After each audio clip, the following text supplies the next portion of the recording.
Hello gamers and welcome to episode 417 of the Super Ultra Podcast Arcade for May 26, 2023. I'm one of your hosts, Daniel Nicholson, and with me is my co-host, Dominic Stallworth. What's going on this week, Dominic? All right, man. It's been a couple of weeks, man. It's been a lot going on in the game space. Like, we're basically, since there's no E3, but we're kind of in the depths of like a E3-ish kind of thing. You know, Sony just had this showcase happening. Yeah, it's creeping up on us. Yes. So, and also, you know, this is like compared to like 20 years ago, we're in a weird time in gaming, as in that, you know, like there's some heavy hitters coming out in June, and you don't usually get that. Yeah. You know, this is usually it's a more recent phenomenon. The time of around E3, you know, you kind of don't have many games. You might have one, at the best one. Yeah. Like one game somebody's talking about. Yeah, because I think like Last of Us 2 came out around this time, right? Or something like that. Yeah, but that's what I was saying. It's like a more recent phenomenon where we're starting to see that more. I mean, 20 years ago, we weren't seeing games in January through August, basically.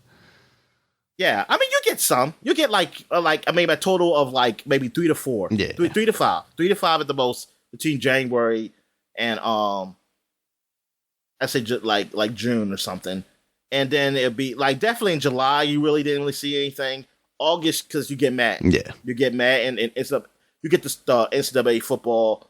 Those are well, Madden. That's when Madden was like the heavy seller. Like Madden used to sell a shitload, and I mean, it's sort of does now, but I don't think it compares to what it did back in the day. I used to always see it top of the charts. Like I don't see it top of the charts anymore. Madden, like I used to. Yeah. And it'd be top of the charts for months. Now it's kind of waned on that. I wonder why. I wonder Grand Theft Auto to be up there for the last 20 years. Yeah. But I wonder what happened with that. Like, why did Madden? Is it because football hasn't changed much in Madden? Like, what changed to make it so that it's not like one of the top selling games? Like, for months, yeah, compared it's definitely to like a pivot to the 2K, the NBA games, right? Like that's what we've seen is just like that's grown in popularity while Madden's kind of stagnated.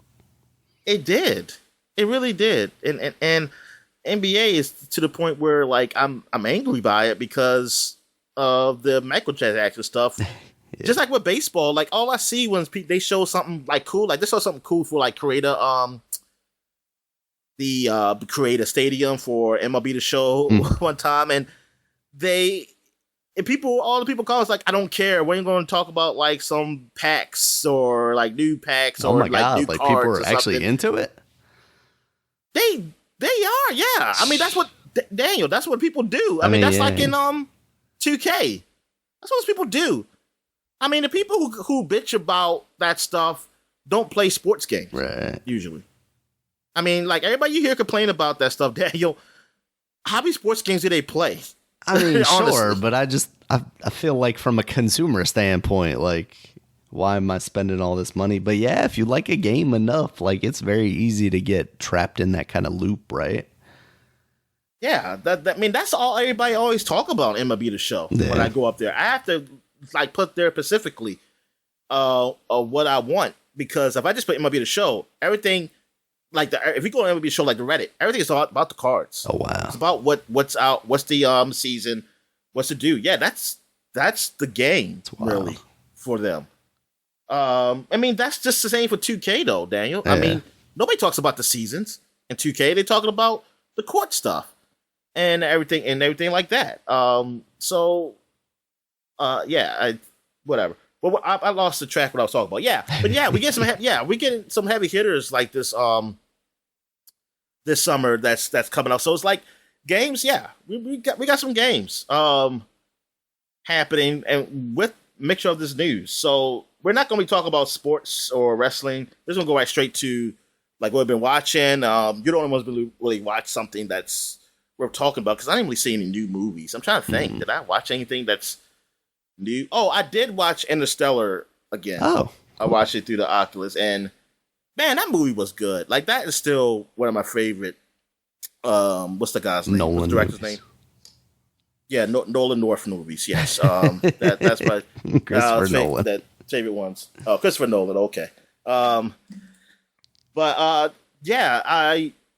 really enjoyed it. I haven't seen it in a while, and now I kind of want to see Arrival because I totally forgot about that movie. Because I was thinking, like, wasn't there a movie with a redhead in there? Is that another redhead? That's not the one in this one. And I was like, oh yeah, Amy Adams. Thinking about that movie. Adams. And I was like, oh yeah, Arrival. I forgot, and I really like that movie too. And it's so funny because that's both the movies are sci-fi and they're very sad. And but they're really good though. Yeah. What else? Did I watch anything else? I think I started Super Mario Brothers. I didn't. Okay. I'm still at the very, very beginning of it though, and I had because at first I was watching Monsters Inc. in 3D, just and that looked all right in 3D, like at some parts because it wasn't really made for 3D. It is kind of they put it in there later. I want to know, did they do what other Toy Story? I know they did all the Toy Stories in 3D. And yeah, I'm trying to think, what other movie did they do in 3D? Did they do Cars 1 in 3D? I know they did Incredibles 1 in 3D. Did they do Cars 1 in 3D also? I don't remember redid it in 3D. If they did Cars 1. Cars 2 definitely was. Well, yeah, but I mean, if they redid these other movies in 3D, I would think Cars, because that was one of the most popular Pixar movies. I would think they would, especially if they did Incredibles, because Cars made more money than Incredibles. Oh yeah. I mean, I'm not talking about merchandise. I'm talking about just the movie. Yeah. So I was like, if they would do that in 3D, I would think they would do. There's a 3D Blu-ray for Cars 1. I would have to think they did that one. So yeah, I might check that one out then.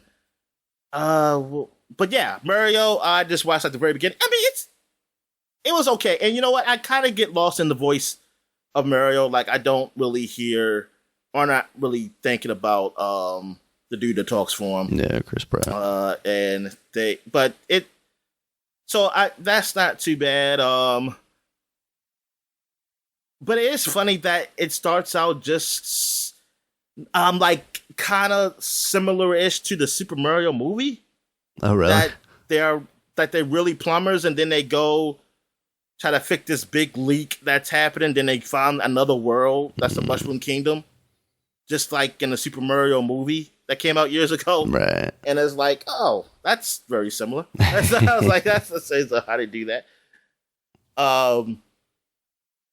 So yeah, so far it's okay. Like I'm okay. I know my friend said he really liked it, and I was saying like, man, you really liked it. And a lot of these people are down on it. He said he liked it better than the Sonic movies. I said, wow. I said, really? It's okay. I said, you'll see. I said, yeah, I'll watch it, but if it's not, man, I'm gonna be angry.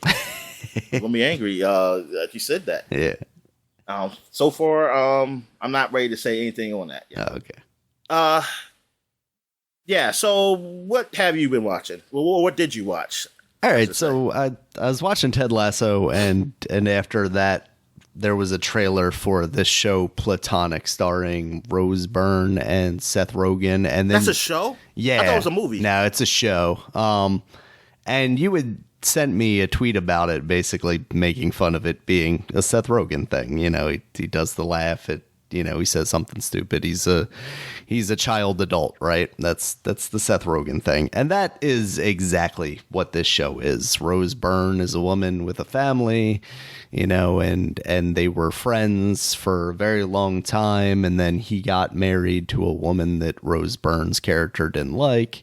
So they hadn't spoken for like 5 years. Now he's getting divorced from her, and now she's finding himself coming back into his life. Now, it's nothing like, oh no, they're going to have some sort of torrid love affair behind her husband's back or anything. It doesn't seem like it's anything like that. It is very much just her realizing that there's, she doesn't just have to be an adult. She can also, still have fun with her friends. And this is very much like, I don't know that Judd Apatow has anything to do with this, but this is definitely following the same formula of like. Did Judd Apatow do the Neighbor one? When Rose Byrne and him?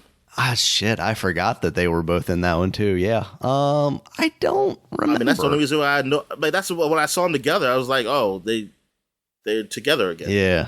I don't remember. I want to say no, but I'm not totally sure about that. But yeah, this is it. I'm enjoying it. It's funny. But it is exactly what you expect it to be. It is a Seth Rogen comedy, and I'm enjoying that. Like it's perfectly fine.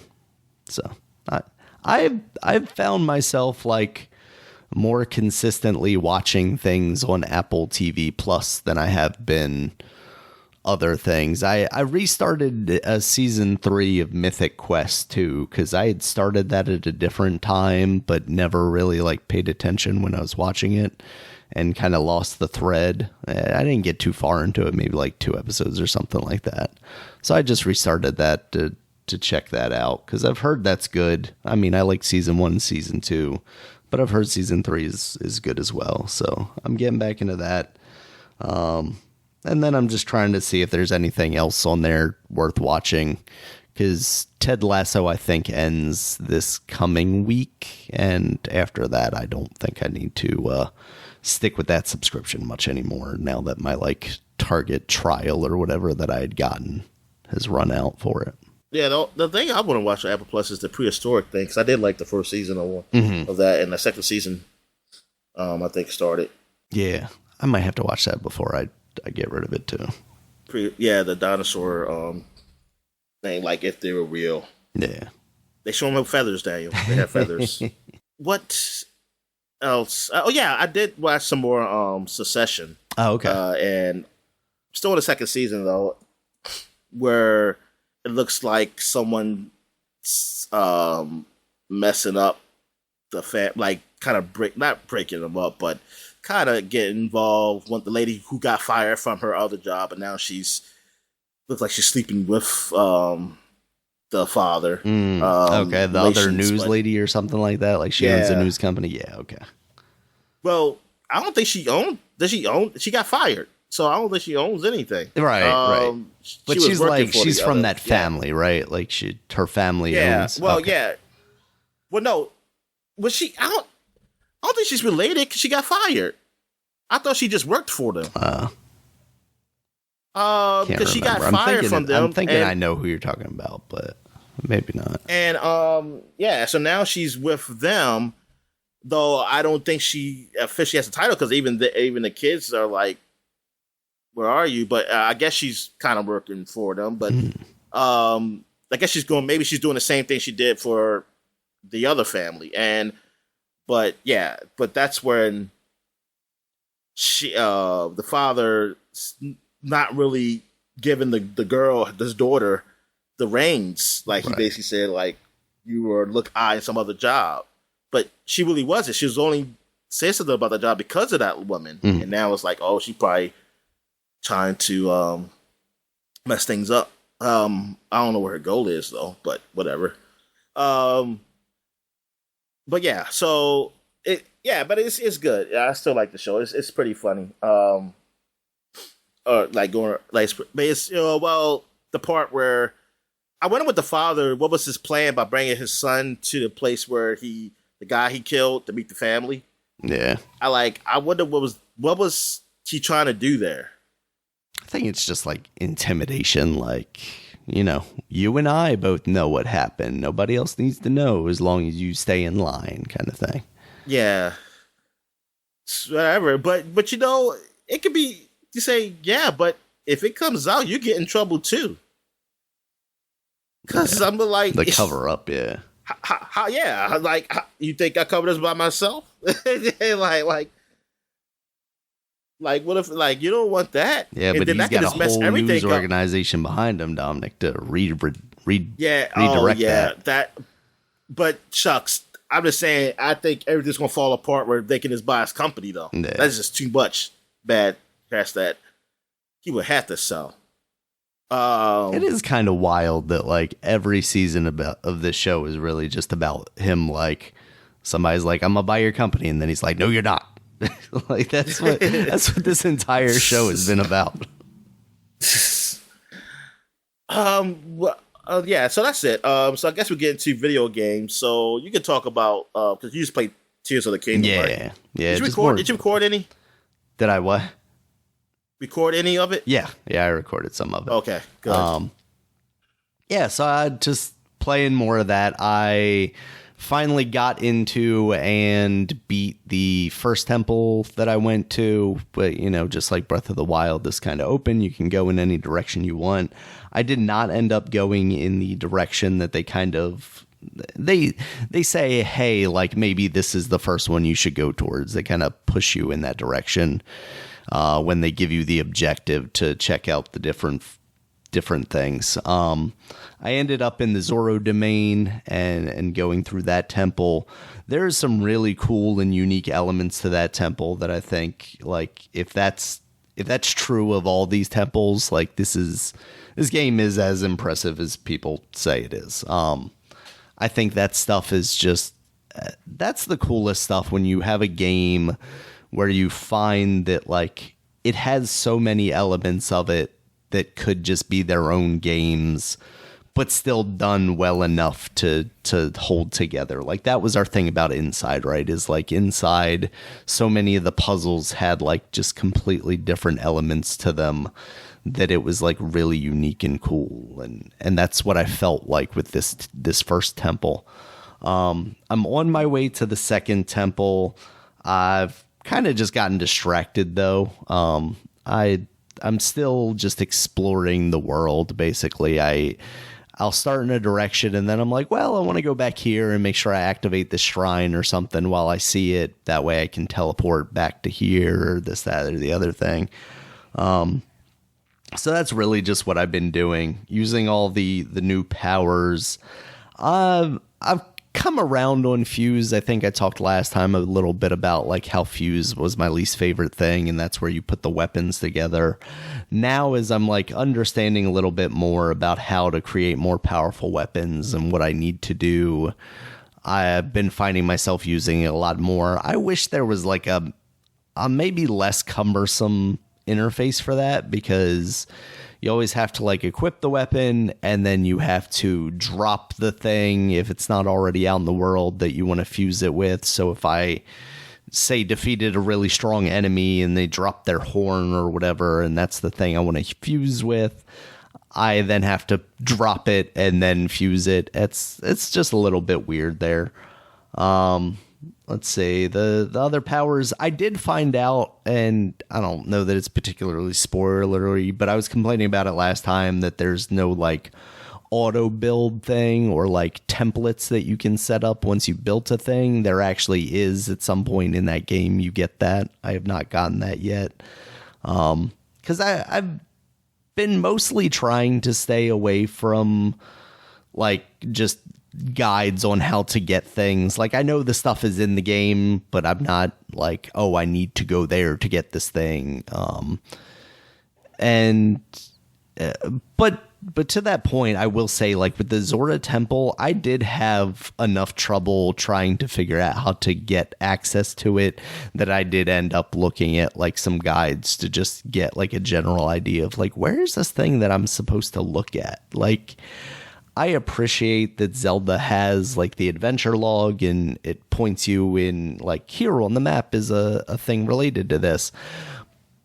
But instead of giving you like an indication of where you should be going next, it always just points you back to the person that you got the objective from for the most part.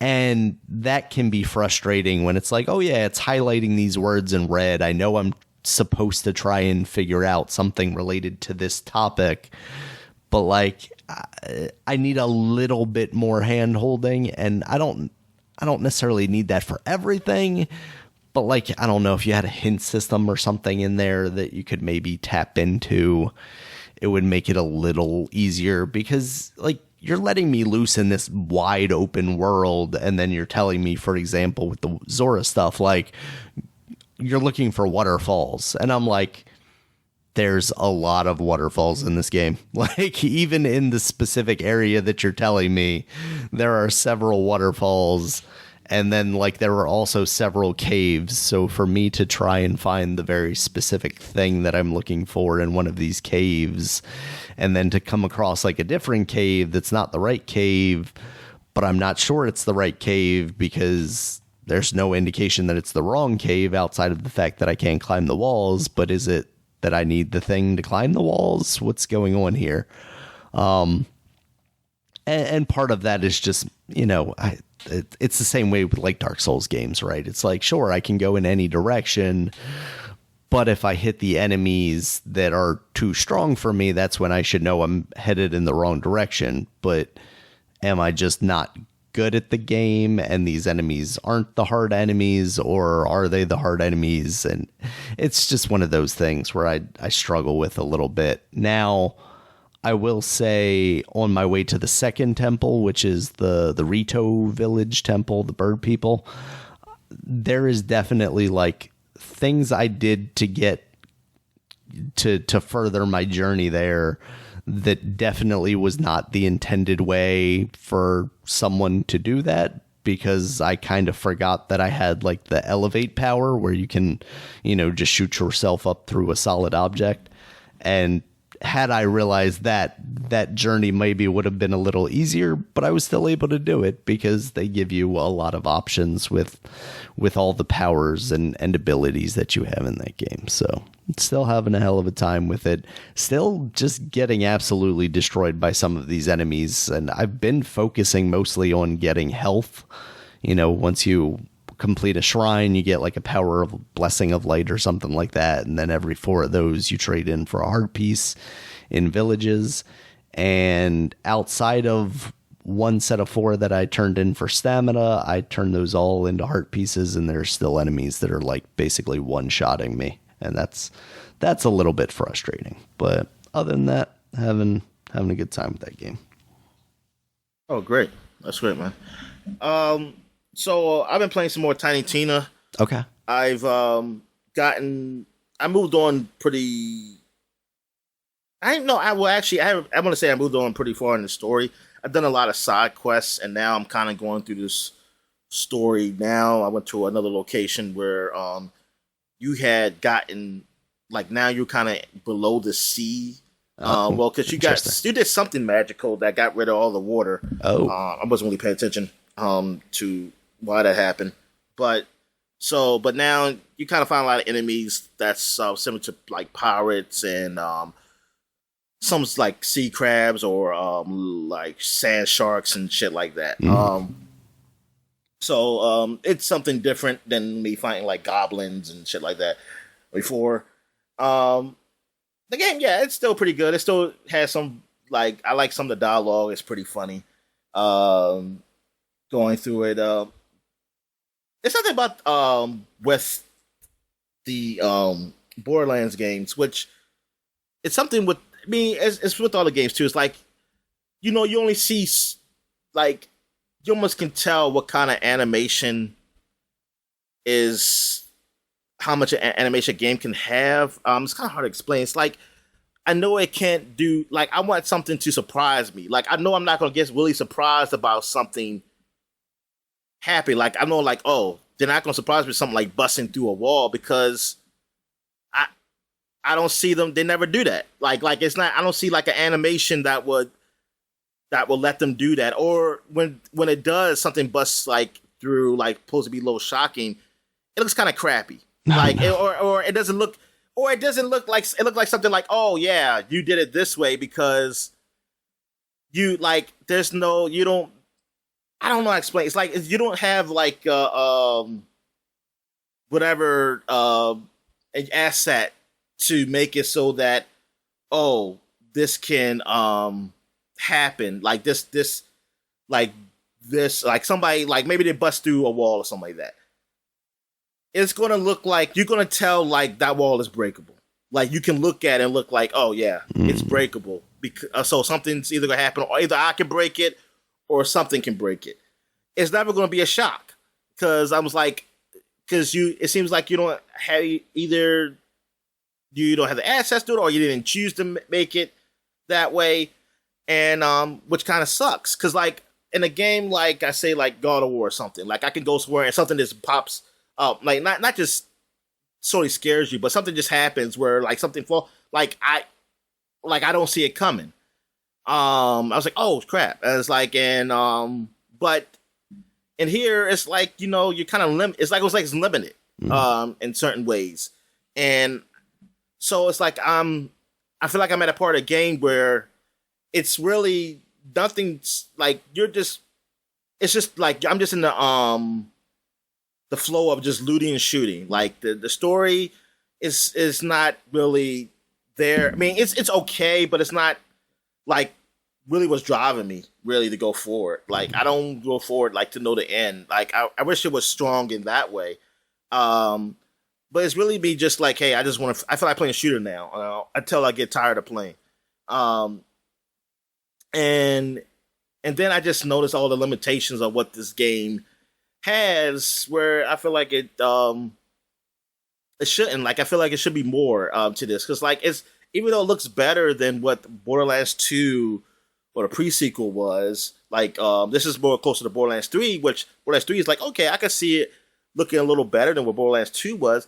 It just feels like it didn't really do that big jump though. Like I feel like it should have been more of a leap in not just graphics, but just tech. Like yeah, exactly. It just feels like it's very limited in that, and that's really the disappointing thing about it. It's like I hope the next games they do it really pushes it, because maybe they'll go full on next gen and not just what people been doing. It's just like, just making last year's game that look better. Yeah. They run better now. I have bad news for you, Dominic. But some of those games only run better, man, like Redfall. Yeah. Which I think is other problems. See, that game, I think is other issues with that cause that to be what it is. Yeah. What else I played? I also played the new game that came out, Planet of Lana, which is very much like Inside. And I mean, it's one of those artsy fartsy side scrolling games. But like it's no talking. They talk in a language that's made up, and like they just say mostly I hear is like my sister. I'm assuming it's my sister saying Lana, like my name, and I say her name, whatever he says. I don't know what he says. But like your little village gets captured. These aliens come and capture your villagers. So now you're trying to find them. You're trying to find your sister and everybody else. And you're trying to avoid like these alien traps. And it's just like Inside, where like you die. You die, they black out, then they kind of go to the point before you died. Yeah. And you just got to figure out the puzzles to get past these things. So it's very much like that. I mean, it seems nice. I was looking at reviews. I think the reviews, I don't know if they were great, but they weren't bad. I think they were all right. Maybe because of, I didn't really read them though. I just look at the scores. So I was assuming that maybe for originality, it's probably getting some marks off. Yeah. I wonder. So I wonder if like Inside never happened or Limbo never happened, this game would probably be like, yeah, this is really nice. Yeah. But it's very much like those games. So, yeah, exactly. But it seems okay. It seems like an alright game. I don't know if I could play it or not. We'll see, because I'm still trying out other games too. Yeah. Ghost Lore. It's a game that came out. It's a pixelated Diablo style type of game that seems to be done by some small studio I never heard of, but it's on Game Pass. And I don't know if it's an early access or what, but they do got some things to fix. I hope it is, because it's a lot of little bugs there, here and there, that needs to be really fixed up. Like, I don't even know if it's even on PC, honestly. I'm not sure. I know it's on Game Pass. But yeah, I'm hoping that it's like they're still testing the waters on because it's like some things, just like some of the text or plus like picking up items, like that seems to be making more of a chore, because I think it's the same button as one of the attacks or something. I forget what it is, what button it was, but it's something like you got to get a certain position to pick up the item. So I think they need to fix that. Yeah. But other than that, I mean, it's a Diablo-like game. I mean, it kind of like, I kind of like those games when I just want to play and just just beat up stuff and just collect loot. And while I have watching a TV show or a baseball game or whatever, like any sporting event, like I just had that playing in the background. Mm-hmm. I mean, like those in the background while I play the game. And yeah, I mean, it's all right. It's a all right style of game. It's nothing really. I want to say special. The only special thing is that the way it looks really pixelated look to it. So if you're into that, that's all right. And I guess it can hold you over until Diablo comes out. You can play this.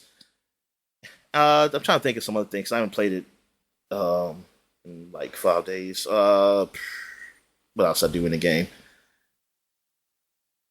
There's really nothing much to say. I think I'm on like the second boss. I went to the first boss like really the beginning.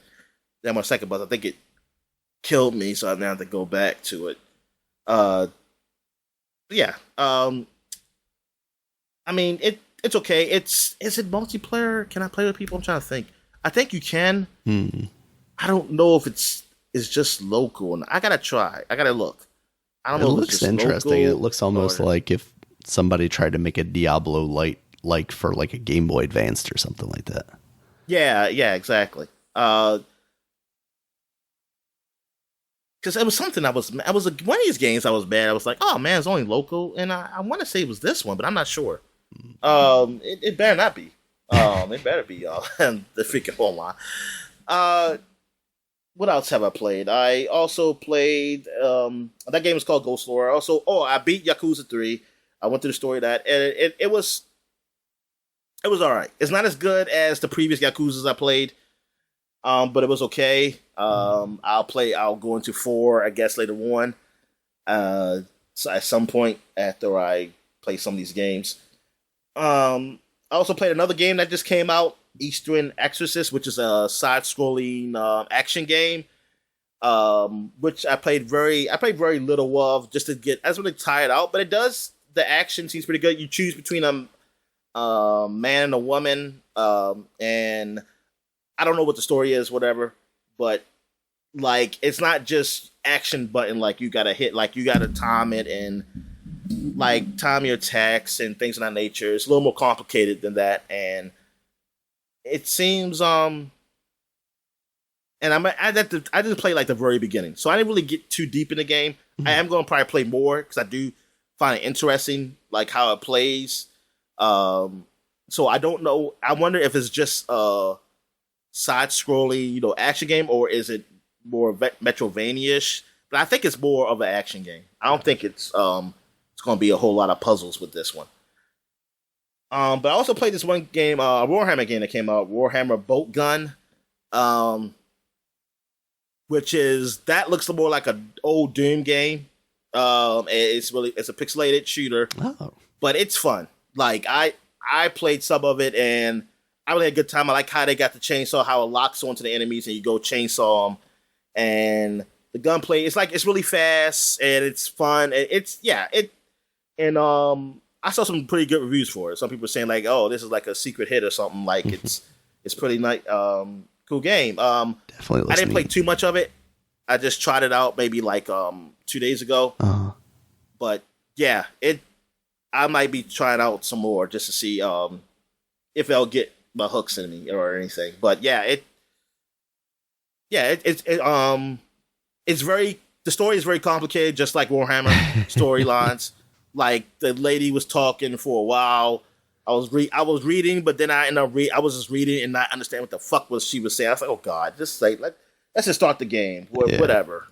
Because I'm like, I mean, that's just how the Warhammer is, man. Because I think I try to read a book, listen to a book, and man, I started being like, oh my god, what the fuck? Because I was like, it is a lot of freaking minutia, man. Like it's talking about everything. I mean, good god. But I mean, people like that stuff, so that's cool, and that's cool that they're keeping it, to keeping it that way. Like they staying true to the source of that.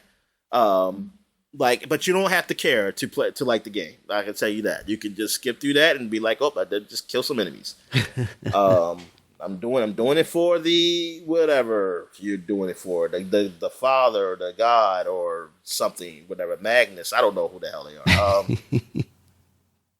are. But yeah, it's yeah, but it's fun. I did like it. I was like, and I forgot how I heard about it, honestly, because I think I must have saw it. I don't know where I saw it at. Yeah, because it's not a Game Pass game. Maybe I saw the advertising and I just looked it up and I saw like people say, "Oh, it's pretty good reviews," and I said, "Okay, let me give it a try." I also did, because I felt like I wanted to go back to play God of War, the first one, because I do have it on PC. I just never did play it. Uh-huh. I started playing that a bit, and it runs well. It runs well on my PC. I mean, I can play the highest graphics, but it just tells me like, how can this game run like this, but Redfall can't run that well at all? Like, it's always stuttering. That doesn't make sense to me. Then I downloaded Mass Effect. So one of these games I'll probably be playing more of, because I want to play Mass Effect 2. Because I played Mass Effect 1 like 2 years ago, with the Legendary Edition. And now it's what moved my character over to Mass Effect 2. It was another game that I did try, but I said I was going to talk a bunch about, but I at least want to mention it so I can remember to play it. Damn, now I forgot what it was. It's a new game. It's a newer game, and I did try. Hold up, maybe did I play it on Xbox? No, I didn't play it on Xbox. I played it on PC. No, the Star Trek. Is it Resurgence? I believe it's called. It's almost like a Telltale game, but it's Star Trek. And I don't know who these guys are. Like, I didn't look it up to see, like, are these guys that used to be with Telltale? Because the animation kind of looks almost... it definitely is very Telltale-ish. Yeah. And I was like, oh, I don't recognize this company's name. Maybe somebody in there, or they stolen some assets. I don't know. Yeah, no, apparently it is Telltale game veterans. Oh, it is. Okay, so that's why. Yes, it is very much like it. And it seems like you play different characters too. Because I started out as the captain. I think it's a woman, some alien. I don't know what. I forgot what they had the name for her, but I forgot the name. And then they had you play as an engineer, a human engineer, and then did I play as anybody else? I think that those are the only two people so far that I've played as. I don't know if there's any other people you play as, but I'm at the very beginning of it. It seems like you're taking control. She's newly appointed captain of the ship. This ship has gone through some things. Like, there was a big explosion that it had caused a lot of deaths with the crew that's previously up there. So it's been 6 months they rebuild the ship and then trying to get back out there. So now it's like you taking over for what, like, a ship was with some of the crew that's been there that have lost people. So you kind of dealing with that. And also you playing as the engineer, you're kind of dealing with new people coming in. And it looks like she's somebody you met before. I don't know the way he kind of reacted to her. Almost like maybe they had a thing or they're close, but I guess I don't know what's happening. I mean, I guess as your conversation goes, it depends where it goes, based on your choices. Because it's just like a Telltale game. You got choices and everything, and it's also, it looks like it's going to be shooting, because I saw while I was looking at the controls, it said something like, "Oh, you do this like the shooting controls." I said, "Oh shit!" I said, "I hope it's okay." I mean, I can't imagine. I didn't imagine this game being like good to action, but we'll see when we get there with the phasers, shooting phasers. I think it's not action heavy. That's what the article was saying about talking about the legacy of Telltale games, that they moved more away from the action stuff with this game. Would you say that again?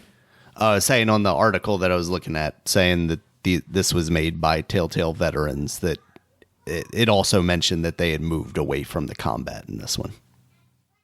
Oh, but well, for what it shows it's going to be some combat. Okay. I mean, I'm saying in the controls, it showed shooting. It showed me how to shoot. So maybe it's not a lot. But then again, It's probably some. I mean, I don't think it's gonna be a lot because it's probably like the early Walking Dead, where it's like, oh, I got a gun now, I need to do a thing, right? Yeah. But in Star Trek, it's not a lot of shooting. Yeah. Well, old Star Trek is not a lot of shooting. Now, this new one is a whole lot more action. Yeah. Which that's, I mean, not saying that's a bad thing. I mean, some people it is, but that's not the reason why it's bad. But I always preferred like the old kind of sci-fi things. I'm more like the story of the science part of it. Than the whole action and stuff like that. Even though I did like the ending of Deep Space Nine, but that was the ending when they got all action, and that makes sense. It's like it was a build up to it. Yeah. And this is more closely to early Star Trek. This is almost looks like after Deep Space Nine because it talked about the Dominion War. So I was like, oh shit! And plus the uniforms they were wearing, I was like, this definitely ain't the new Star Trek stuff. So yeah, they know what they were going for, and there was like, yes, they're going for the people from the Next Generation era and the Deep Space Nine era and the Captain Janeway era. So the Voyager. So yeah, so that's cool. That's cool that they're doing that, and yeah, I think I will definitely be playing that because I do want to see those since I enjoy the Star Treks, like especially of that era. I think that's it. I think that's really what I played. So it's really like I haven't really. Yakuza was a game I was just playing, but since I beat that, I'm trying to see what can I delve into. I'm kind of feeling God of War and maybe Mass Effect, but some of these smaller games I'm thinking about. Because then there's the game called Convergence, the action game from League of Legends. Yeah, that came out, and yeah, so I kind of want to try that too. Plus, it stars my boy. Stars my boy in there. Yeah, from the TV show. I mean, it's from the game, but I ain't played the game. That's not all in Game Pass, right? No. Okay. I just wondered because they have all that, like the partnership with Riot, where you get the for League of Legends stuff. Yeah. Well, I mean, I didn't. At least not on Game Pass for console. I mean, I don't know if it's on PC or not. See it on the PC here either. So yeah, they're gonna make you buy that one, bastards. All right, so so that's it. So I guess we'll take a quick break. When we get back, we'll get to the flashback segment. All right, and we're back.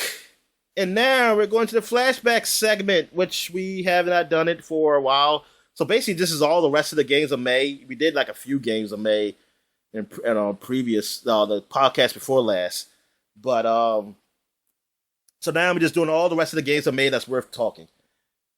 So, what we got here? We are going flashback into 2013, 10 years ago. And we're going to, let me skip these because I'm going to try to go in some order. So, Dust 514 came out 10 years ago. This was a first-person shooter that was an Eve Online. Yeah. Where it was part of the same universe on. Yep, Eve. Was it a first-person shooter or a third-person shooter? I think it was a first-person shooter. A first-person shooter? Okay. Because I get it confused with the other game, which was, we talked about it before. It was like Starhawk. I get confused with Starhawk because like that. But anyway, that's 514. So it's like boots, basically your boots on the ground while homeworld, you're up in the sky, your strategy like. So could you now? It was just part of the same universe, or could you play while somebody was doing the homeworld stuff? I think the whole idea was like. I think it was originally pitched like, oh, you could hire people in Eve to be like your bounty hunters on the ground. Said Homeworld, Eve. I'm sorry, Eve Online. I get that. And then do stuff like that for credits, and then like it tied together. But I don't think you could like Zelda style jump out of your ship and then fly down to the planet, and then there was somebody playing Dust 514 or anything like that, or. Yeah, that would have been cool. But the game didn't get reviewed that well. I mean, they got 5.8. Yeah. They basically were trying to say stay in your lane. This ain't for you. The first person shooters aren't for you. Stay in your lane. But yeah, Eve Online is still being played today. Yeah, I'm sure. So I mean, it's just, I mean, hey, I wonder how that is compared to that Star Online, whatever the hell that shit's called, Star Citizen. Which did it Star exists Citizen, as a game, so there's that, Dominic. Yeah, but Star Citizen had like something free pass or something where people can try it out. But I think I don't know, it's for days, like certain amount of days. I wish it was. I was hoping it was better hours because I was like, I didn't feel like playing then. So I was like, I didn't feel like even trying to install this shit right now. Yeah. Because somebody said like, yeah, you can try this game out, so now you can actually try it, and so you can see for yourself how this game is instead of just talking bad about it. It's like, well, shut up. I don't want to talk bad about it. I want to. I don't care if I can't. I never play it.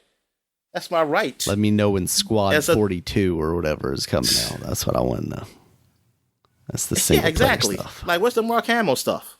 That's going to get canceled just like Overwatch, Dominic. Foreshadowing. But I mean, I do want to try it. I do want to know, because I don't want to know what the fuck it is. That's why. Because this Twitch stuff ain't doing it justice for me. I know that. It's not making me want to buy it if watching the people play it on Twitch. I know that. It's so doing exactly what that game is, Dominic. That game's not going to make you want to buy it either. But yeah, so Dust 1514, it had like an ambition for it. I mean, plus it was Evil Online was really popular, and this was like a PlayStation exclusive. Yeah. But it didn't turn out all that well. It's no Dusty Elysium another first-person shooter, Dominic, that's for sure. Another first-person shooter on PlayStation that didn't do so well. I mean, they had Killzone. They had what's the Insomniac game called? Oh, Resistance, which they were okay. They were pretty. They were all right. They were all right games. But yeah, places they still looking for that. Well, they bought Bungie, so they can just say they have it with them. Apparently, you can play for free for Star Citizen until May 30th. Damn, but I'm not sure what that means, because like on the same page they say select the ship that comes with your game download, and then you get standard ship for $45 or the premium ship for $63. But like, is it a subscription game? So do I wait a second? Let's say okay. To play the game, you must own a game package.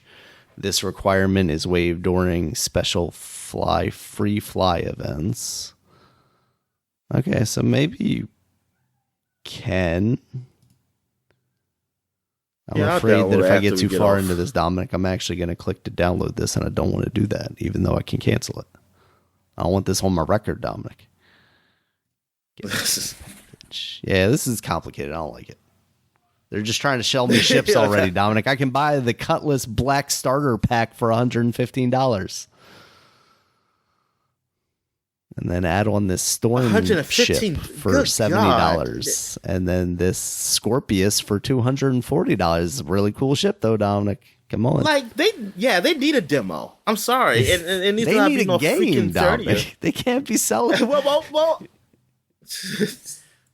Can't be doing this. We say it's not a game, but these people are doing something up there, Daniel. I mean, what are they doing? They're just flying around in empty space. No, I saw a nice looking spaceship up there. Yeah, flying around in empty space. Nice looking spaceship. Dominic, they are selling a ship for $1,100. They're getting close. Well, that's still cheaper than a car, Daniel. Depends on what car you're buying. Well, no, these days, Daniel, tell me a car you buy. That is true. I'm talking like 20 plus years ago when I bought my car for less than $1,000. All right. So where are we at here, Daniel? We got Metro Last Light came out 10 years ago. So this game, the sequel to Metro, which was like it got some good reviews. Like and I think it was a sleeper hit as far as like actually being a pretty damn good shooter. I know I liked it. I didn't play it till late, like until Metro Last Light. Till this one came out, and that was free on PlayStation Plus. So I was really late to the game, but I enjoyed it. This was the first one I played. I played this before the first game. So I'm thinking, like, because after I played this game, I beat it, and the guy dies at the end. I didn't know there was multiple endings. So I'm thinking, like, oh, okay, he dies. I mean, you say, darn, this is sad, but, it was a good ending, though. Yeah. And then when I played the first game, I was like, oh, so must be when, okay, so he's alive in this one. So, okay, this makes sense. Because this is the first one. And then I get to the end of that game, and he dies. And I was very confused. I said, wait a minute. But I was like, oh, maybe I misunderstood. And this is not the same guy. That's what I thought. Until I played 3. So not until 3 came out, I understood, oh, it's been multiple endings. So it's been all depending on what ending you did. The guy lives in this game. I said, wait a minute. There was multiple endings in this. Oh, so that was the same guy. I just always got the bad ending. Because the only way to get the good ending, I think you had to sneak. You had to sneak. You had to do stealth throughout. And I'm not a stealth guy. So I was like, oh, so I'm always gonna get the bad ending because I don't do stealth. That's some bullshit. I think that's fucking bullshit. I don't like that. That's just like I didn't like that in Dishonored. Dishonored, yeah.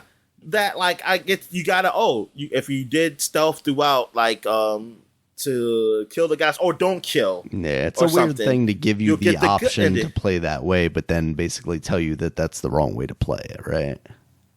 Yeah, or I mean, some people say, "What's that the wrong way?" It's just that's the way. Now, Dishonored, I don't think you die because you went that way. I'm not sure because I never beat the game. When I got to that point, I got pissed off that I stopped. But in Metro, I'm mad that they make it like, oh yeah, you have to die because you didn't do stuff. I was like, go fuck yourself. Like these guys were killers. Why the hell should I be like? So what? They saw me, or actually, I don't know if it's stealth or I wasn't supposed to kill either. I don't know if it's a combination of both. It's so, I think it's dumb. It's dumb to me. Like I think it should be okay. You want to change the ending, fine, but why should the ending just be like, oh, you die? It's like, come on, man.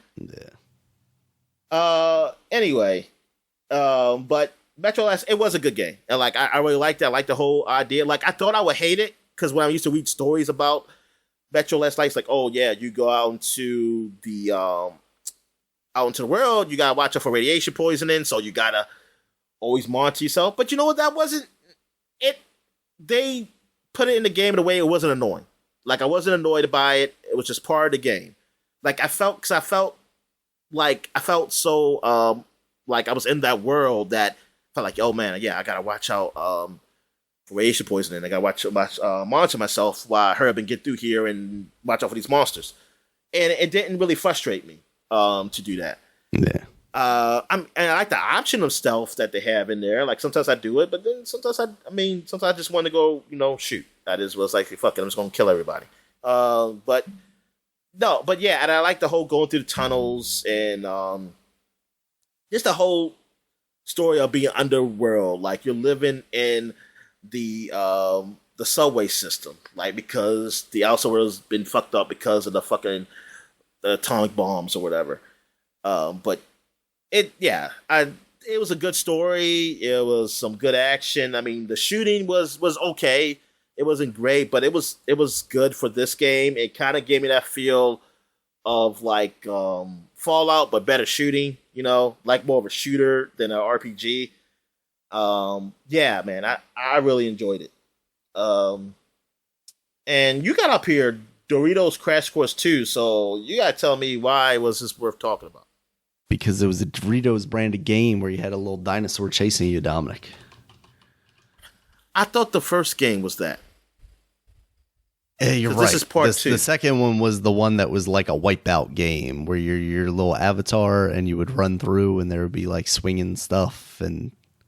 See, I never played this one. It I played the first one. Pretty fun. It wasn't anything more than because I think it was free at the time too. It wasn't anything more than just a Doritos advertisement. But for that, it was it was pretty cute. You know, it had all the wackiness of a Wipeout course. You know, you didn't sell the game down because you said fucking cute. I know. Oh, what the fuck, dang. It's got avatars, Dominic. What are they if not cute, Dominic? Oh god damn it, dang. Nope. They're a copy of the Wii people. The Mii's. The Mii's. Are Mii's cute then, Dominic? They were. They're not a thing anymore. They're fighters now. They're just fighters. They did get weirdly aggressive, didn't they? They used to just play sports and baseball. They're kart racers too, aren't they? They're kart racers too. Yeah, I guess. Yeah. Are they golfers? Yeah, I think they are all those type of sports games. Yeah. All right. So what we got here, Daniel? We also got Shin Megami Tensei 4 came out 10 years ago. This was exclusive on the 3DS. I think it's the 3DS. I'm sure that made people angry. Yeah, but they're angry and they went and bought it. They went and got the and played it. Yeah, because I don't think it came out anywhere else. I looked online. I mean, I looked on the Google to see did it release on anything else later on, and I don't think so. I think you just gotta pirate it, play it through that emulator. Yes, emulator. But yeah, Shin Megami Tensei is that RPG, kind of the guys that did like Persona. It's kind of that universe because they all have those same type of monsters and stuff like that. And I never played Shin Megami Tensei game, so I'm not really familiar with any of the stories. But I know it's one of those cult classic, Japanese RPGs that people like. And that is it for. Oh no, it's not. I have to go back because I'm going in order. All right, so now what we got here? We got Ratchet and Clank Full Frontal Assault came out for the PS Vita. Yeah. This was that tower defense game for the PS Vita. So did you play this? No. This is how you know that Sony eventually very quickly became not so serious about the Vita, because they took Ratchet and Clank and then they put this kind of title out on their system where it's not even you playing as Ratchet and Clank necessarily, and you're playing a tower defense game instead of an awesome action platformer with shooting. Exactly. They could have did this, like they want to do something like simple, like a side scrolling game, like what they did have as a small game, and I know in part 3 it started where they had like a little side scrolling thing where you play as Cork, but they could do something like more, like make it a bigger one or a Metroidvania or something, but this looks like the Full Frontal Assault, like it looks like a game within a game, that will be a game and within one of those games. Exactly. Like, oh, this is the section you do the tower defense stuff here and blah blah blah in this game. That's what it felt like. Not something like the PSV is supposed to be your mini, basically PlayStation, So so it's like, yeah, you really went like, yeah, that was. But was this a full price game though? As full price Vita game, I should say. That's a good question. I don't know for sure, because I feel like there was also. If it isn't, then I take everything I said back, because then it's like, okay. I mean, it's bad that there's not a real Ratchet and Clank game up there, but yeah, it's not a full price game. Booty eventually came to the PS Vita or something like that. I feel like I definitely remember a Ratchet and Clank game on the Vita, but I don't remember. Maybe it started out on the Vita. No, that was if Quest for Booty was on there, then it was on both. Yeah, but yeah, Quest for Booty was fun. It was a fun little side story type thing, but. Yeah, we don't need a tower defense thing, even though that was like the hotness at the time, I think, which is probably why they did this, Exactly. It's and it's simple. I mean, it's not hard. Yeah. Also, Resident Evil Revelations came out on the big boy almost systems. Everything. Well, yeah, all the real systems. Yeah. Because it was on just the 3DS or DS. Yeah. Okay, but yeah. So now they finally got up there, so you can really see how those graphics look. Those on are those games. systems, That's a game that I always wanted to go back and check out because I've heard really positive things about it, and it's still kind of from that era of, you know, post Resident Evil 4, so it's more actiony, but they are doing. They're trying to make it more of a horror thing than Resident Evil 4 was. You know, you're constrained in this kind of ship, I think it is. And and so it's a little more faithful to like almost the Resident Evil 1 remake. Well, Resident Evil, remake for like the GameCube. I just haven't gotten around to it. It's one of those things though, like that and Revelations 2, I think are pretty well received. And 7. And of course 7. And Don't 8. forget 7. All right. What else we have here? We got Fuse. Fuse is that Insomniac shooter? Yeah, that's Insomniac. Oh yeah, this is their best shooter that they ever made. That nobody's ever played. So that's a shame. So while they were taking Ratchet and Clank and defiling him, they were putting out Fuse. I gotta look up what Fuse used to look like, because what it used to look like was really colorful. Yes. And then they said, what? Brownie in it. Yeah. Fuse was almost like, if I remember correctly, it's almost like what the one for Xbox ended up being. You know what I'm talking about. Why am I blanking on the name? Oh, yes. I know what you're talking one. about. Yes. Oh, shit. Where are their games at? Jet Set Radio. Sunset Overdrive. So yeah, Sunset Overdrive. Yeah, like that's what I feel like I remember it looking like originally. And then they just made it the most generic, bland like shooter with a group thing possible. It was really disappointing. Yeah. Yeah, it was. It's just a generic shoot. I mean, I never tried it or anything. I just saw the reviews for it, and that was. I think there was a demo for it. Was that their first game with EA and first and last game? Did he do any other game with them? It might have been, yeah. I forgot that was with the EA, yeah. Because then did they partner with Microsoft to do Sunset Overdrive? Is that who published that game? Yeah. Man, it's so crazy that they were like basically a PlayStation studio. Then they teamed up with EA, just had a complete miss. And then, went on to Microsoft, didn't sell the way it feels like that game really should have, or you would have expected it to, because, it's coming out being published by Microsoft. It's being made by Insomniac, who has an insane pedigree up to that point, besides Fuse. And then just it kind of fell flat, even though it was a pretty cool game. And then now they're just trying to look at the trailer here of the first look of the game. See, I don't know if this is. I forgot That's what it was called. I knew Overstrike? it was called something different, but I forgot what its name was. Yeah, it was Overstrike. Yeah, because I'm about to say it keeps coming. Yeah, because I was like, I keep seeing regular Fuse.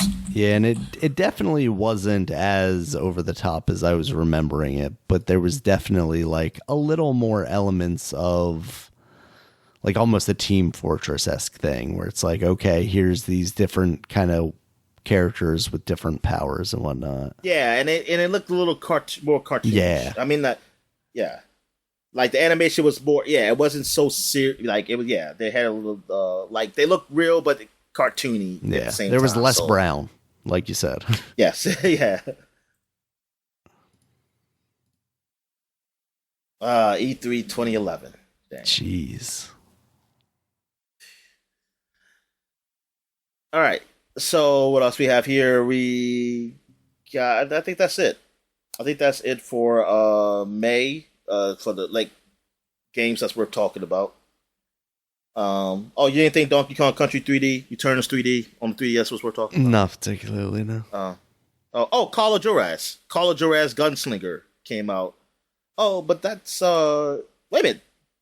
that was only a PSN game. Darn, I thought this was like a game you actually sold in stores. I think it was like around that time when they were doing like, oh, here's a download only thing because it's a more budget title. But then I think this one was like hailed as one of the better ones for that series. Yeah. I mean, it got, 70s, which that series wasn't particularly great. Techland game. Yeah, Techland, the guys who did original Dead Island, right? Yeah.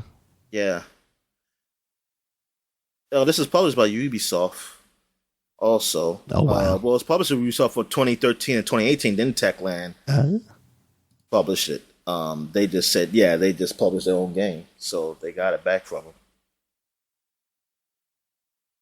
But yeah, it did. It did get those reviews. Like PC got 79. The Nintendo's... Is this a Nintendo Switch? It came with a Nintendo Switch? Okay. It got 72 though up there. I guess. Meanwhile, Call of Juarez, the cartel got 50, 51, 45, and 47. Jeez. Yeah, so that was definitely a high point in the series. Yeah. Call of Juarez. Oh, yeah, I need a... I think I always play the demo. I played the demo of one of these. I don't know which one it was. I always thought, like, hey, I want to try this game out. And definitely not the cartel one, though. Definitely not that one. All right, so that's it for... that's it for 2013. So now we're going back 20 years to 2003, and we got Castlevania, Aria of Sorrow. So you played this one? Yes. I don't know that I played it to completion because I think this was like the last one that came out on the Game Boy Advanced before they started doing like the DS ones. Yeah, so I played this one because I was actually looking back now. I bought the double pack of the Game Boy Advance games because this would have been, I think, after, when I bought it, it would have been after the SP came out, so you could actually kind of see the games to play them. Because that was the biggest problem with the first Game Boy Advance Castlevania game. So I'm looking at it now on Amazon right now. It's $148 for the Castlevania double pack for Game Boy Advanced. But apparently I bought it in April of 2006 for $19. Along with Resident Evil Deadly Silence, which was not a particularly good version. What are you looking at? I'm looking at my Amazon purchase history. I looked up to see because I thought I had owned the double pack. So I Googled the double pack and it took me to the Amazon page. And it had that little thing at the top that you see now. If you bought something before, it tells you like last purchased. And it just happened to show me my last order for that back in 2006. So I thought that was kind of funny. But yeah, I think all of those Game Boy Advance Castlevania games are really solid games. I can't tell you which one of them is the best or which one of them is even better. Well, you better figure it out, Daniel. You better figure it out. You better rank all right, it. I'm going to go back and play all of them on the Switch, and then I'll let you know which one's the best. But yeah, I think all of those are highly rated. I enjoyed what I played of all of them, and I definitely recommend them. There's that collection for the Switch out now, so yeah. All right, so what else we got here? We got Day of Defeat. So you got to tell me about this because I don't know nothing about this. Yeah, game. So this is basically the source game. Basically World War II. I think it's World War II or World War One. I think it's World War II, but it's basically like it started as a mod for Half-Life and then eventually became like an official product, basically from Valve. So Valve game, pretty big deal. But I don't think many people are really talking about Day of Defeat much anymore. Yes, it's exclusive to PC. Yeah, I'm trying to think if it ever came out anywhere else eventually, but yeah, it was mostly played on the PC. Okay, all right. So we're what else I'm looking at here? I'm sorry, I'm looking at something. All right, so we got Enter the Matrix. Oh yes, Darren. Yeah, it's been 20 years. Enter the Matrix. So this is back when the Matrix 2 came out. Matrix 2 Reloaded came out, and they had this game that was kind of prequel / in between kind of movie because it kind of happened like before and during Matrix 2. You play as the I'm about to say Angelina Jolie. You play as Jada Pinkett Smith, and another dude, who's the Asian dude, right? And so I think his name is like play Ghost as those or something. two characters, and it was fun. I mean, I remember playing it. I remember like enjoying it for what it was. I liked it better than the movie, but like that. And the movie, the Matrix movie was that the action was good, even though like that Mr. Smith scene was too long. Like I said, that's what I knew why they edit movies. I learned why people edit movies because of that movie. Because I never thought as like a young kid, like I was like 17, but I never was a young man like, oh no, action scenes can't be too long. You know, as long as it's cool, man, you can go forever. But no, you can. It can be too long. That shit should have ended. Like it didn't need to be that long.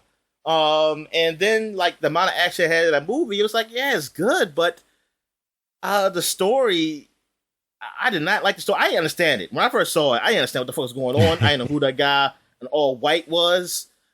I was like, oh, that must be God, I guess. And I don't know.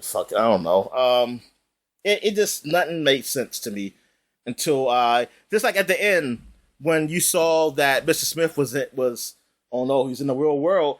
I didn't even know that. Because I didn't know who that dude was. I didn't hear somebody say, oh, he's there. I said, who the fuck is he? I didn't see that dude in the movie.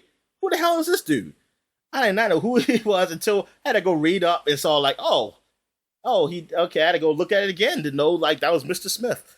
But yeah, I didn't even go see the third one in the theaters.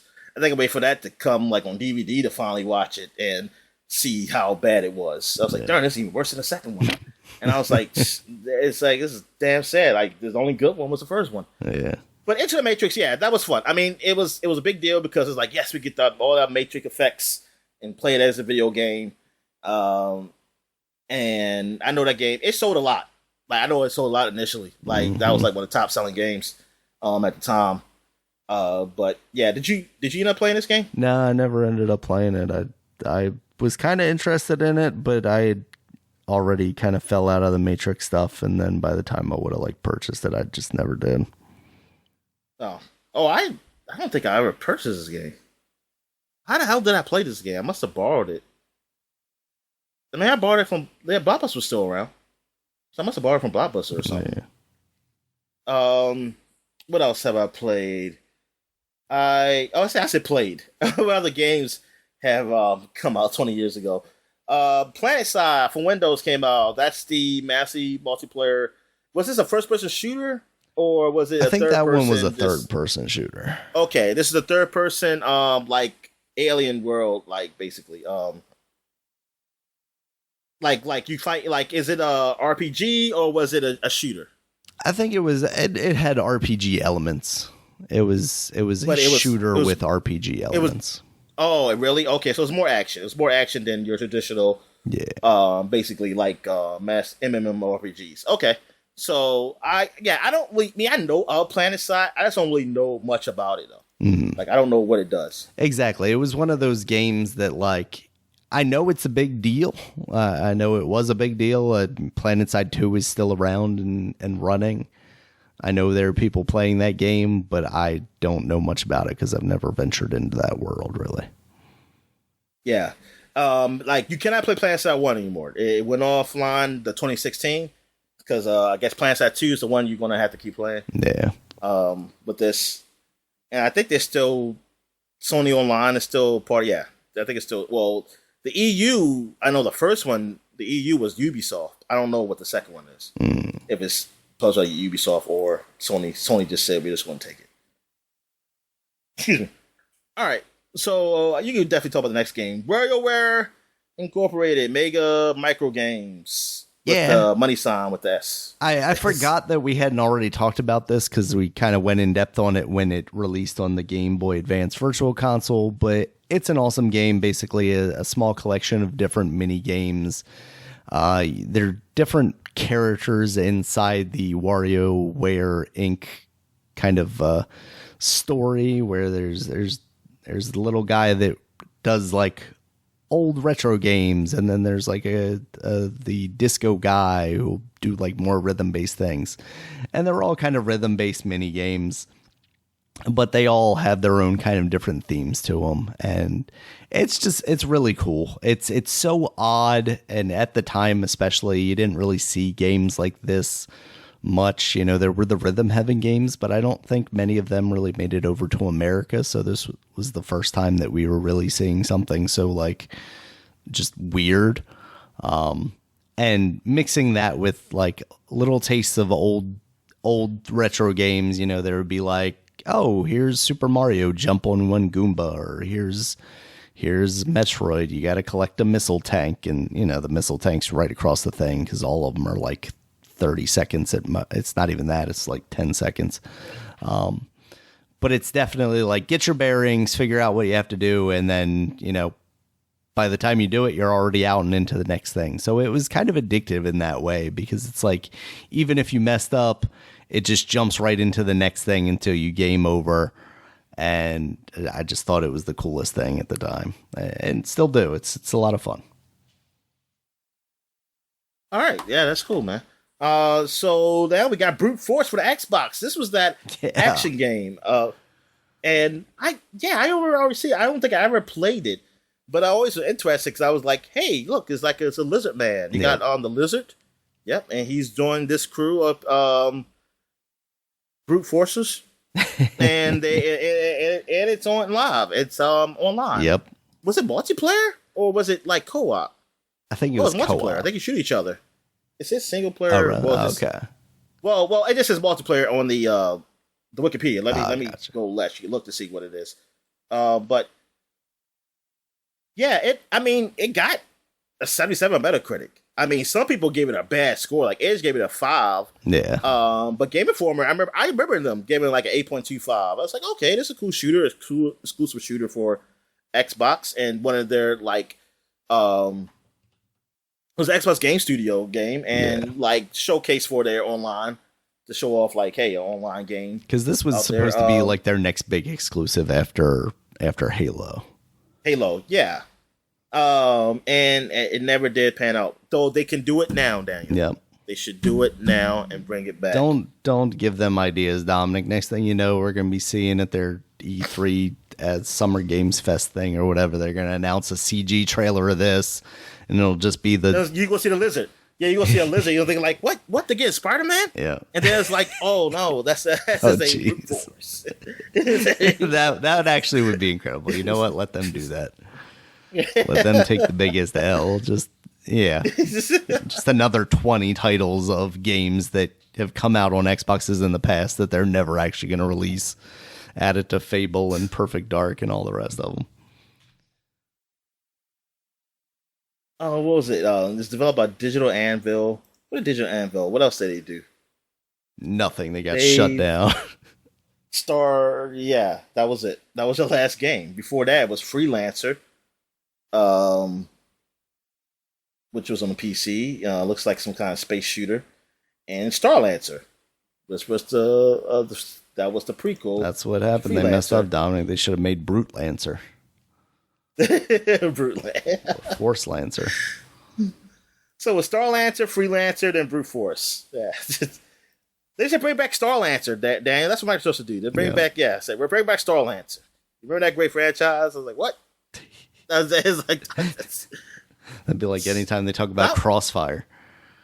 That was on Dreamcast, Starlancer. Okay. And that got good reviews too. It got a 79 on Metacritic for Dreamcast, 78 on PC. The worst score was GameSpy. And GameSpy for the Dreamcast version. They gave it 92% on the PC though. Mm. Yeah, that was a good thing. What kind of game was this? Oh, it's a flight simulator game, space game. Okay. It does look kind of like a darn Starfighter. Yeah. All right. What else we have here? We got, I think that's it for 2003. So, I mean, technically we could say Inside Pitch. Inside Pitch 2003 came for Xbox. That was their version of baseball. Yeah. The of course, fact that it doesn't even that... have a wiki article like is the only reason I didn't highlight it, because it's like, man, like that game's not even important enough to have a wiki page. I don't know who is it. It was Red Sox pitcher, but it wasn't Pedro Martinez. That's the only guy I really know. Actually, no, Wakefield. Maybe it's Wakefield. That's the only other pitcher I know, Tim Wakefield, because he was a knuckleball pitcher. Okay. But other than that, I don't really remember the pitchers from back then. Yeah. Man, that is a weird looking cover too, because it looks like it looks almost like they took a shot from the game, but then they like superimposed the face on top of it. It looks. Yeah, it looks. Yes, when I saw the cover, I was like, it doesn't look real. Yeah, like it doesn't. I feel like they did that same thing with like Fever too, like with the football one. Oh, right, Nomar Garcia Parra is on the cover. Oh, Nomar Garcia. Okay, all right. Yeah, I know him. Nomar. Darn that! Wow, freaking man, that's a long time ago. All right. So, 30 years ago.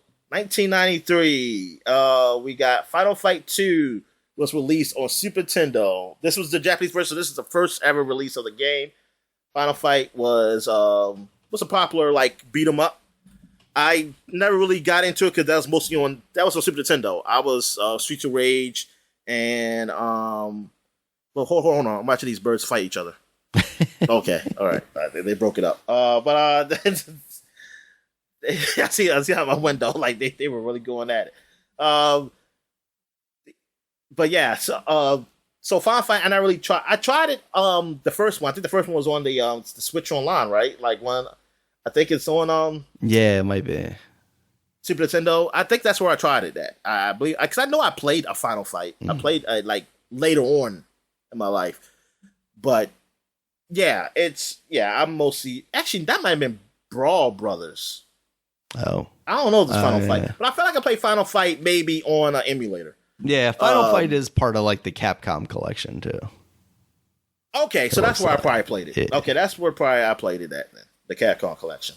Because I was like, hey, what's this? Is this a fighting game? And then it's not a fighting game. It's fun to beat them up, and it was okay.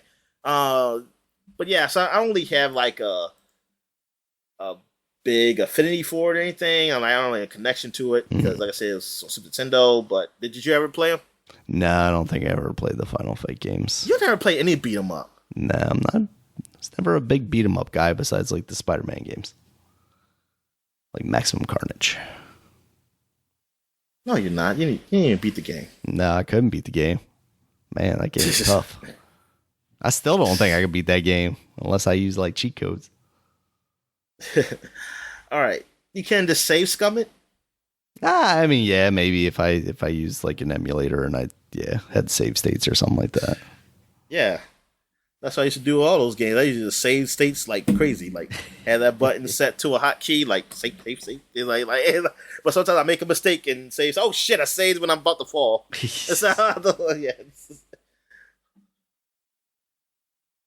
All right, so that is it for the flashback segment. So we're gonna take a quick break. Where we get back, get to the gaming news. All right, and we're back. So let's get to the gaming news. We got a ton of gaming news here, man. So first up here, Dominic, real quick, we're just gonna hit this one. Microsoft's acquisition of Activision Blizzard has been approved by the European Union. So right now, it is still only the UK that is opposed to this purchase. Well, how about the U.S.? The U.S. say they're okay with it? U.S. is still undecided. All right. Seems likely it'll probably go through. You know, there might be a little bit of pushback, but they should have paid people off to get it through. They should have greased enough palms, as they say. The only problem is Jim Ryan paid enough people off in the UK for it to not go through there. So yeah, well, you know what? Fuck the United Kingdom. They ain't part of the EU. Yep. We're just gonna. I mean, that's the problem, right? Like, if they were still part of the EU, this would have passed through the EU, and we would have been fine. So, yet another reason why Brexit was bad, Dominic. They ruined video games. So, real rough. I don't know. I don't know what's going to happen. China? What about China? China's like, we don't give a fuck. Are you a Chinese company? You can't do business here anyway. It doesn't matter. See, you just gotta allow us to steal shit. Yep. Just allow us to steal shit, and you can come through. Can we copy? So what's Japan part of? What is Japan a part of? Japan has their own regulations, I'm guessing. They're probably like, we don't care. So, we aren't going to buy your games anyway. And what about Australia? Australia, I'm Are they sure part of the EU? They're part of the Oceanic conglomeration or whatever. It's them and New Zealand and something else over there. What about like in those South American countries? I feel like there are some that have already approved the deal. So that I feel like there's definitely countries down there that get some sort of say on this. I want to say maybe like Brazil approved it or something like that. So I felt like I heard that too about Brazil. Yeah. Even though they'll charge like $1 million for a console or something like that. How about Antarctica? Did they approve it? Those penguins are against it. And in the North Pole, Santa Claus and the elves decided they were against it. So Game Pass ruins everything for them. They can't make new toys because everybody just wants a Game Pass subscription down. So, all right. And some other news. We got Nick Cage coming to Dead by Daylight. He is not going to be like one of the main antagonist characters, like one of the monster characters. He's not playing the vampire from the movie he was just in or anything. He's just going to be Nick Cage, and he is going to be one of the survivors in that game. And apparently... Oh, okay. I was about to say, this is going to be Nick Cage, and he's going to be killing people. He's just going to be killing people.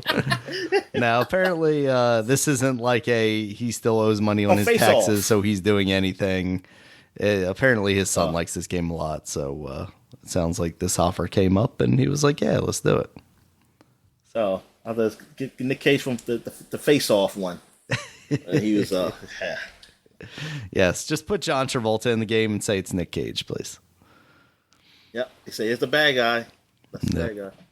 All right, next up here, Dominic. AEW Fight Forever finally has a release date. It is coming out June 29th, which means it is just a little more than a month away, and we still don't have like a full roster. We've seen very little on this game. Evil Uno, one of the wrestlers from AEW who has been involved with this game, was on Twitch the other day streaming alongside Orange Cassidy for about 30 minutes, just kind of showing off gameplay during the matches. It looks all right. They keep leaning on it does look all right. The fact that it's, like one of the Aki games like No Mercy or WrestleMania 2000. I can only hope that that's true. I've heard plenty of games invoke those names in the past. It seems like they're trying to be a little more true to that. And I have my reservations about this game, but I really just hope it ends up being fun. I don't need it to be much more than that. I just need it to be fun right now, and then eventually they can build up from there into like a more spectacular game. But for now, this first outing, I just want it to be good. And it's coming out on the Switch in addition to everything else. I hope the Switch version of that game is good, because I could see myself getting it there to just kind of pick up and play from time to time. So they need to do like, and in that game they should have like, you remember when WWF used to do those Ted Turner spoofs? They should do some WWE spoofs in there, making fun of Vince McMahon. Yeah, maybe like Max Caster's rap. One of the tag team guys. Their gimmick is rapper, and he'll come out like during his entrance and do like freestyles. Maybe some of the freestyles in the game will be like that. But it's so funny when I think about those spoofs, because like a lot of Ted Turner spoof stuff was just about them being old. Mm-hmm. I mean, Ted Turner trying to sue him or something, whatever. But thing is, WWE, they stay old. They are perpetually old. Yes. Yes. Yeah. I never got that. It's like, I got old guys too. Yep. I mean, I guess they're trying to show up, but I don't know. Like, I never like I used to see those things and say like I laugh and stuff at them, but I'm looking me, but I never was like but I never knew and yeah, I never knew anybody. I'm sure there were people, but I never knew anybody who was like, yeah, WCW sucks, man. I just watched WWE. Everybody seemed to like both. Yeah, it seemed like everybody knew just like both. Yeah. It's so weird. You know, wrestling was actually like super popular at the time. So yeah, it was like, yeah, like it might be like, oh man, what did you see? Because like for me, it would be like you go to one channel, you go to the other channel, so you could just hit that previous channel button real quick to go back and forth between the two. But it was still like, oh, you gotta kind of decide which is the main one and then which one's the one you're gonna go to during commercials or like a match you don't want to watch or something like that. So come the freak on. I'm sorry, I'm playing baseball at the same time. All right, next up, Dominic, we got Mortal Kombat 1 has been announced. This is the sequel to Mortal Kombat 11. They are cycling back through the clock. Sega Genesis. Yep.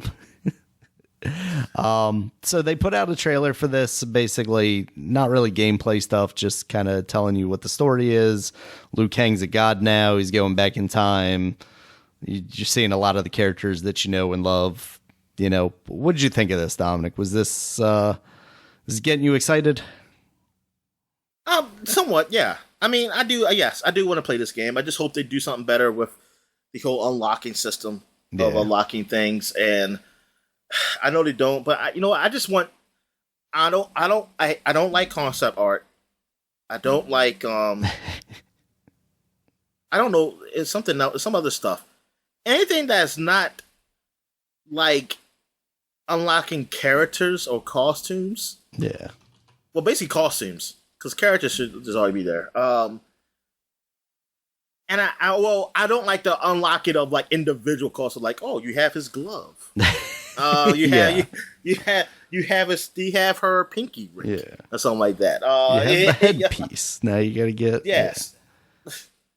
I don't like getting specific. I like this. Like, just give me the whole costume. Maybe I can mix and match. I don't care. Make a ton of fucking costumes, but make it that I can mix and match them. That's it. Like, just give me the whole damn thing.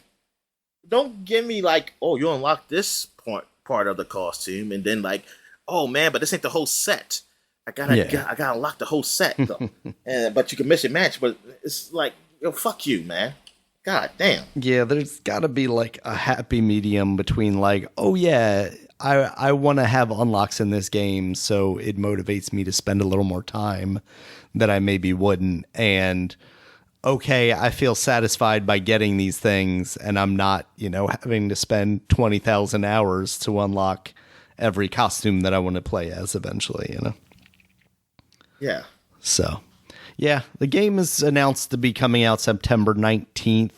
So, I mean, that's the crazy thing, right? Is like this year we're going to see a new Street Fighter. We're going to see a new Tekken.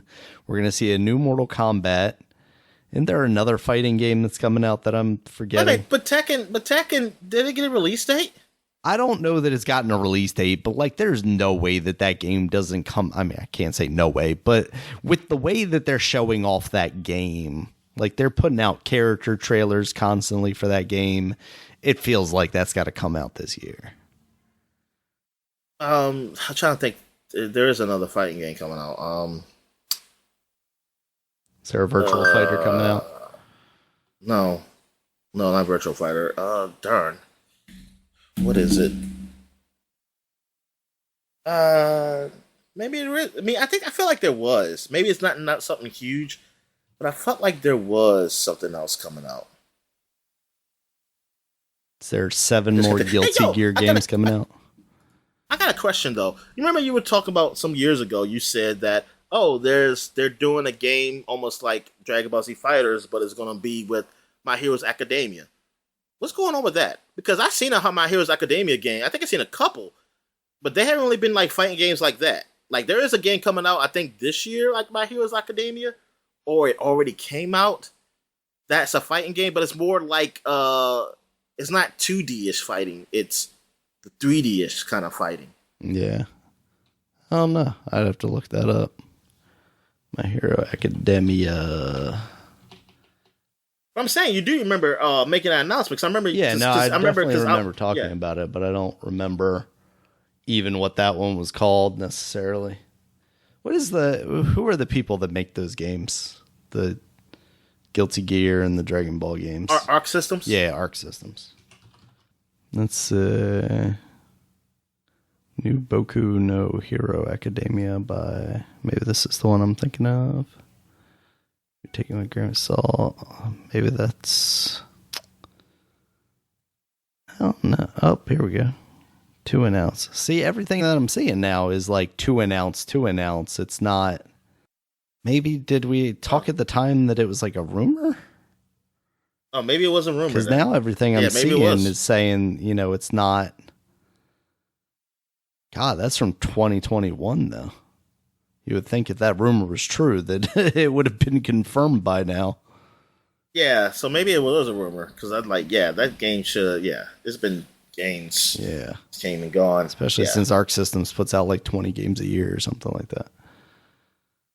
But yeah, Mortal Kombat looks pretty good. That trailer is gruesome though. Like Mortal Kombat has been gruesome for all of its existence, but man, I don't know if it's the improved graphics because 11 looks pretty damn good, but there was something like even more visceral about some of these fatalities that they were showing. That it's like, oh man, that is rough. I think you're just getting old. Yeah, I'm getting old. These kids and their fatalities. Even though you're younger than me, yeah, but whatever. But yeah, it was pretty gruesome. But I don't know, it's something about the Mortal Kombat, the way they do gruesome, and it affects me. Like if I see in a horror film, somebody probably doing the same thing, yeah. Like some reason, if it happens in a way that's kind of cartoony for me. Yeah, that I don't a level ever look like at camp to it, where it's like this is exaggerated. Yeah, but yeah, I do want to. But yeah, I'm somewhat excited for this. Even though I feel like I haven't played enough of 12. Well, technically, I still didn't play that story DLC, but still, right, yeah, Aftermath. I feel like I still haven't even played. But besides that, yeah, for some reason, I felt like, man, I ain't played enough of 12. Like.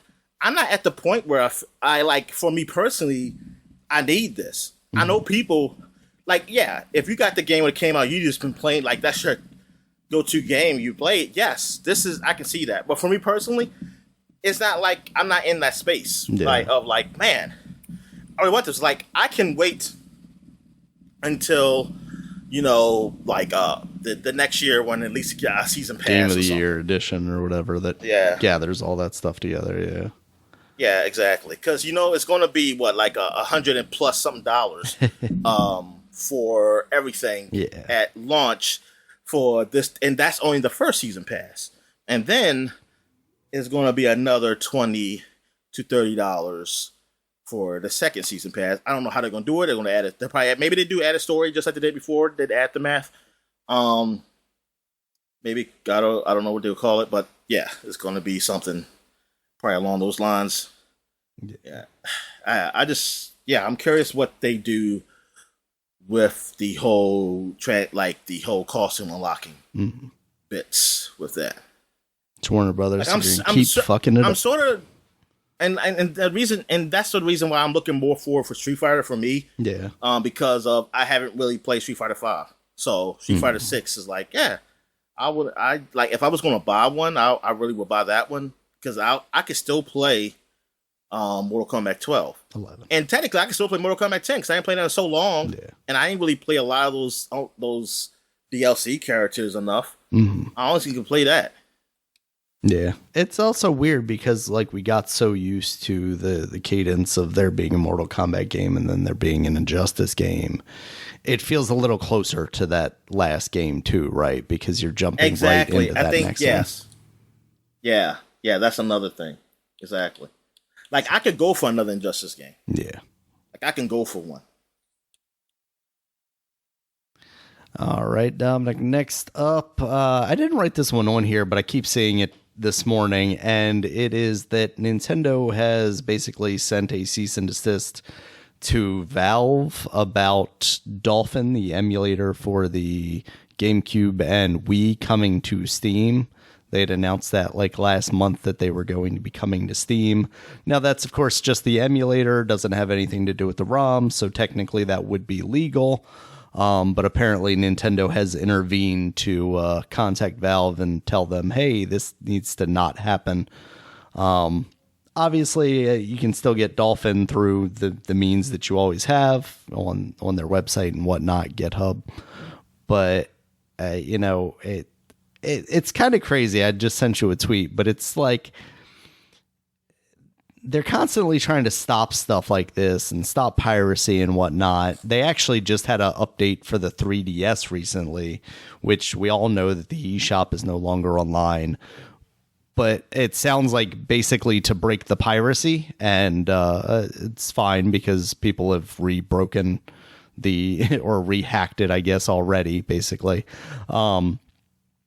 But they basically make it impossible to like legally get their old games in a way that's going to benefit them, at least in any way. Like, obviously, I could go on eBay and potentially buy a game depending on how much its price has been inflated due to some ridiculous limitation. They get none of that. But they get none of that. Say, right? So, like, yeah. What is going on here? And that's not to say, like, they should just let people get away with piracy. That's just saying, like, as we've talked about for several freaking years now, why do they just not make it easier for us to access these games on these modern consoles? Like, like you said before, music industry. Yeah, you've had the virtual console in the past, but you let that go away, and now you've got like this weird subscription model, but you're not putting a lot of games on there necessarily, They just put the Super Mario Advance games on the Game Boy Advance virtual console on the Nintendo Switch Online. It's like, okay, guys, like that's great that those are there, but like, how about the other like 50 games that we could have on there also? Like, if we want to talk about like a true like Netflix style thing, or at this point Game Pass style thing, because we have a game version of this subscription model now in the world, like, you have so many games that even just your first party stuff you don't have to get other publishers and developers involved in, just Nintendo stuff, you could very easily sell a subscription service that a lot of us would sign up for. And I say us because I would probably be there day one if you just said, here's a catalog from Nintendo to Wii or GameCube or whatever your Switch emulator could handle, and here's all the first party published titles, like, run free, $15 a month. I would be pretty convinced to do that, at least for, a couple of months, just be like, oh, I want to play this game and I want to try this game out, stuff like that. Like, it's insane that they don't have some sort of way to let you do that. And I don't know if it's just like the weird Japanese company-ness of it all or what, because we always talk about how, like the companies in Japan are maybe a little more behind on the internet stuff. It's so crazy to me. It really feels like there's so much money that they're leaving on the table for just like the Disney vaultification of their games or something, basically. Even something like as modern as the stupid Mario collection, where they're like, we're going to put this out for 6 months and then you're never going to be able to buy it again. It's like, why? Why not just let me play Super Mario 64 and Mario Galaxy? What is wrong with you people? Get out of here, Bert. The one bird beat the other bird, and now he's coming for you, Dominic. He's looking for his next challenger. All right, Dominic. So yeah, that's unfortunate. I know with Steam Deck, there is like a launcher that you can find that makes it very easy to install all of the emulators and get them set up through Steam. So it basically interacts with that Steam interface on that. Obviously, for some people who are less inclined to tinker with the stuff, a version in Steam would have been nice for Dolphin, but I wonder at the end of the day, like, how much this actually will affect things, you know. It would be nice if Dolphin had the kind of money that they would need to take Nintendo to court and kind of set a precedent that, yeah, they're just making an emulator. They've got nothing to do with what people do with that. You know, they could be developing homebrew games with it. That's right. You just know, like guns. just like hey, we just make guns, man. Nothing to do with them getting the bullets. Oh God, and, Dominic, yeah, you're right. We should ban all emulators. Then, all right. You sold me. Well, that's an interesting analogy. Who does make the bullets? Is that separate? Are there separate companies from? Well, sometimes. I mean, they might be. Sometimes. Don't ask me. Don't ask me about guns. Don't ask me about I don't even know what the brands are. Honestly, Smith and Wesson. Dominic, you gotta play more Call of Duty. Come on. Oh, what the AR-15? That's a brand. I don't think so. I feel like that. Yeah, I feel like that's a type made by.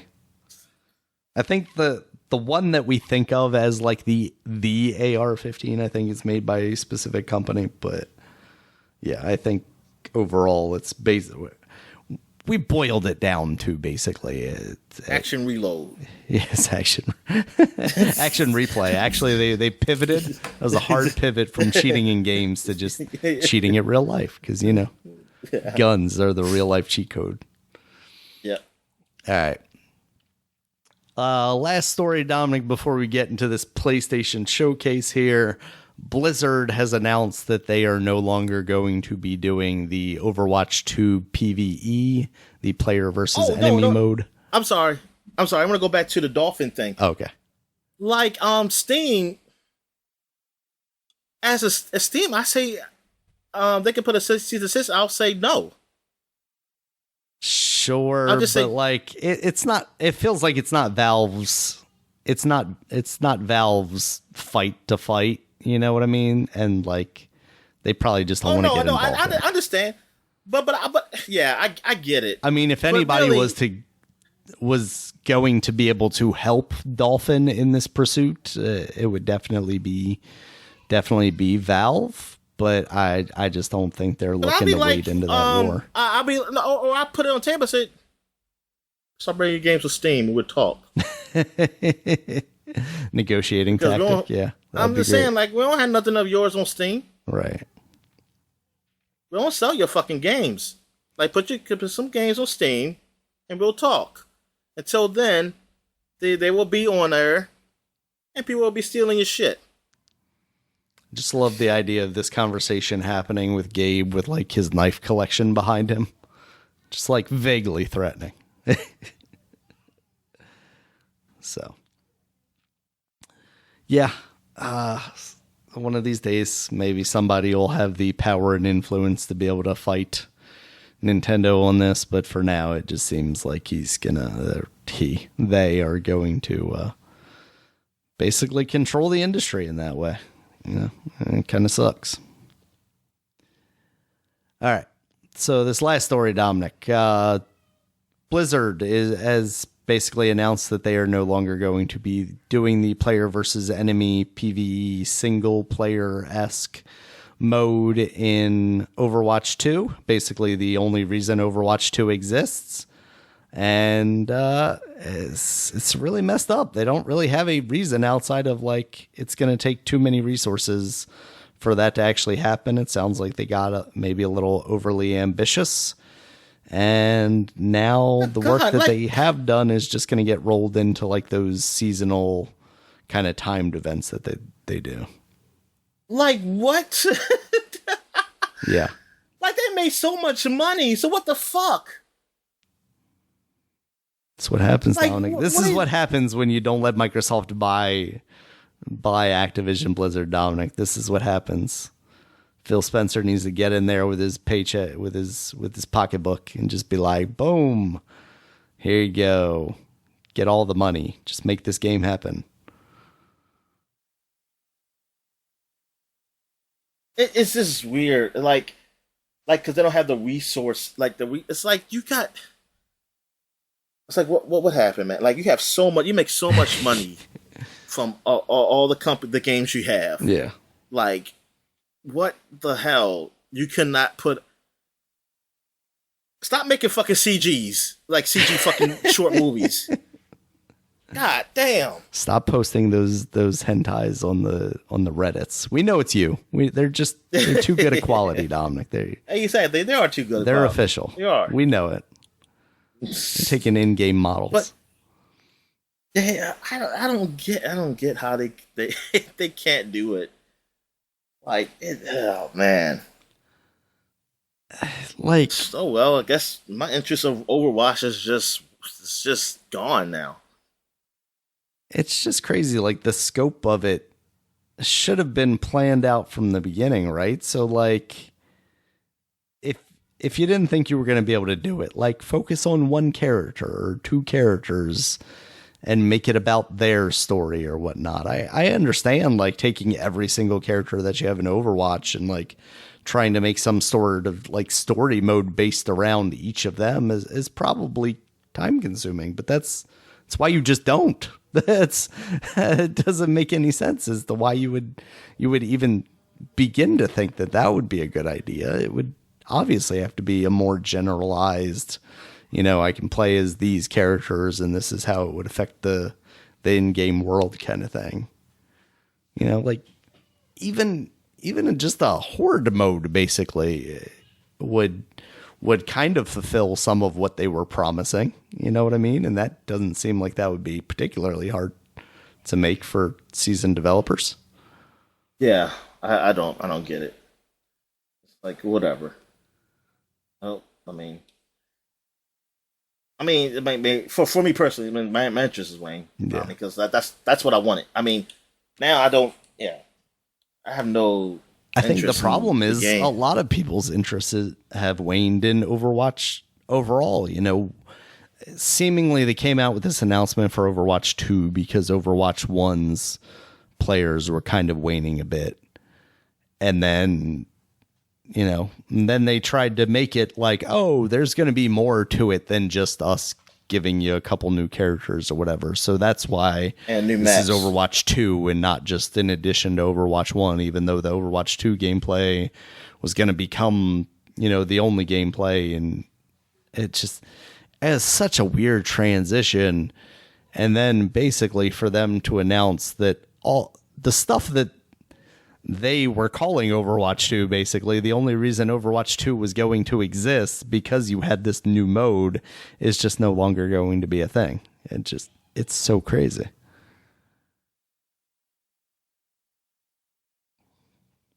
Yeah. All because they were too ambitious, Dominic. Well, for Blizzard, I guess the big thing I'm looking forward to. I mean, one day I will play Diablo 4, but I'll. The only reason I wasn't even thinking about buying it is because I'm hoping it's gonna come on Game Pass. Right. So like at some point in some time, like, so I'm but like, the UK's ruined that for you, Dominic. I mean, even if like Activision Blizzard got their stuff, they wouldn't have that right at the beginning. But they will get it eventually. Yeah. And like that's why I'm not gonna be getting it like in no time soon. I mean, I do want to play some Diablo. But you know what? It's really not Diablo I want. Like, I'm not attached to Diablo. I want something Diablo-esque for free. Yeah. That's it. That is it. That's really what it is for me.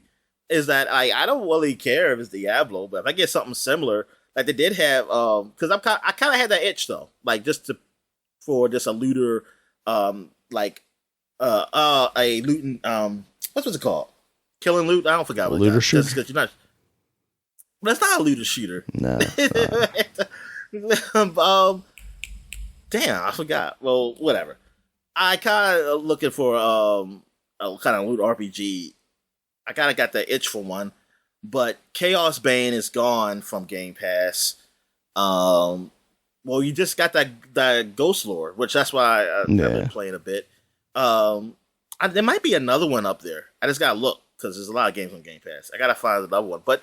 That's basically it. If I can get because they have sales every now and then for Diablo 3, if I can get that like at $20 for the whole thing with everything, I would do it. I would just get that and I would just play the shit out of that. Because that's really, I just have an itch for that. That's it. Yeah. Like, I'm not really attached to Diablo 4, but I'm trying to think of a Blizzard game. What Blizzard game I'm really looking forward to? There isn't anything. Like, I guess the next, if they're doing a Warcraft/StarCraft tactical game, I will be keeping my eye out on that. Mm-hmm. But I don't play none of them. I don't do Warcraft online. I mean, World of Warcraft. I don't do Overwatch really much anymore. Yeah. Maybe I usually do probably Halloween. It's probably the next time I probably play the damn game. Then I don't do Hearthstone. There's nothing else. Give me StarCraft Ghost. Yeah. There's nothing else Blizzard does that really interests me. Yeah. Like, I was hoping they have some surprise happening. What if they make a Blackthorn remaster? Shoot that shotgun backwards, Dominic, with one hand. Or what's that, Lost Vikings? Maybe they'll make a Lost Vikings reboot. That's what Phil Spencer's going to bring to you if they let him get this company, Dominic. He's going to be wearing all of the t-shirts with the old games. Yeah, and they're going to all come out and be... Yeah, look, it's multi. It's also 2-player, but it's gonna all be couch co-op. Yep. Fucking Battletoads. I just can't believe they can't even put that in later. Like, come on, Microsoft. That's because they know it was a bad game, so as soon as they've released it, they knew people weren't going to be playing it much after that. All right, Dominic. Let's talk about Sony's showcase here. This was announced the week beforehand.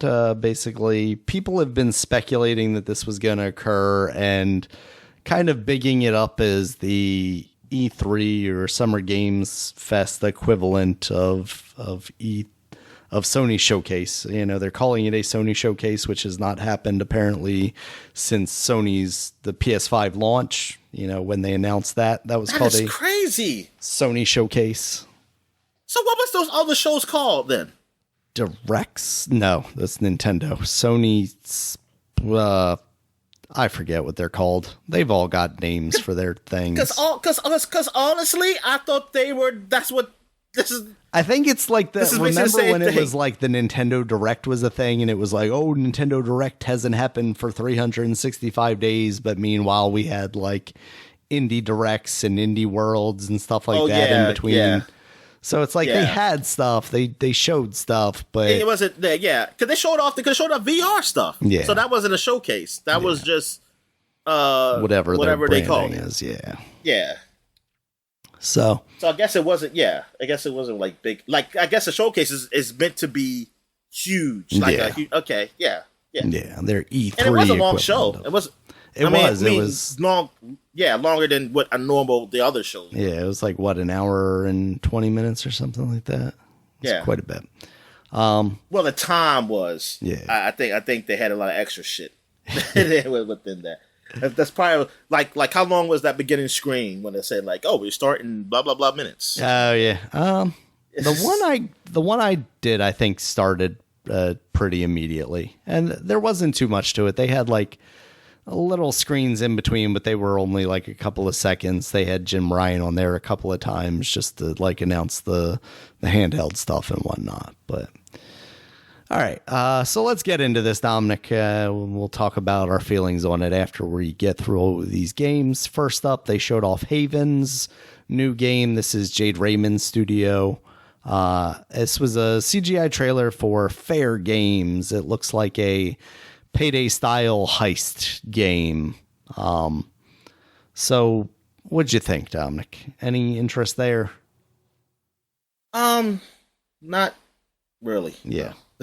Not really. Same. It looked fine, but It wasn't gameplay, and that will be a trend that we see basically throughout this this show. Yeah, so it's good to know what they're working on. You know, I'm sure there's been a lot of talk around that, especially because, you know, her studio was acquired before they even released a single game. You know, they haven't put anything out yet, but the pedigree of her coming from Ubisoft with the original Assassin's Creed and then jumping to, was she at EA for a while with the Star Wars stuff, and then I don't know. She's been all over the place at this point. I didn't think it was something multiplayer over her. Yeah. So, yeah, it sounds like a big focus for Sony going forward is going to be live service style games. So it seems like we're going to be seeing a lot of that stuff out of them. After that was Helldivers 2. That original game came out. It was kind of an isometric twin stick shooter. This game is going to be a third person shooter. It's coming out on PS5 and PC this year. They didn't give a specific date, but that looked pretty all right from the trailer. What'd you think? Yeah, it did. It looked pretty all right. You know, I gotta get to because I can't remember everything. Yeah, like same. There's definitely some stuff that I'm gonna be going down this list. Which one's this?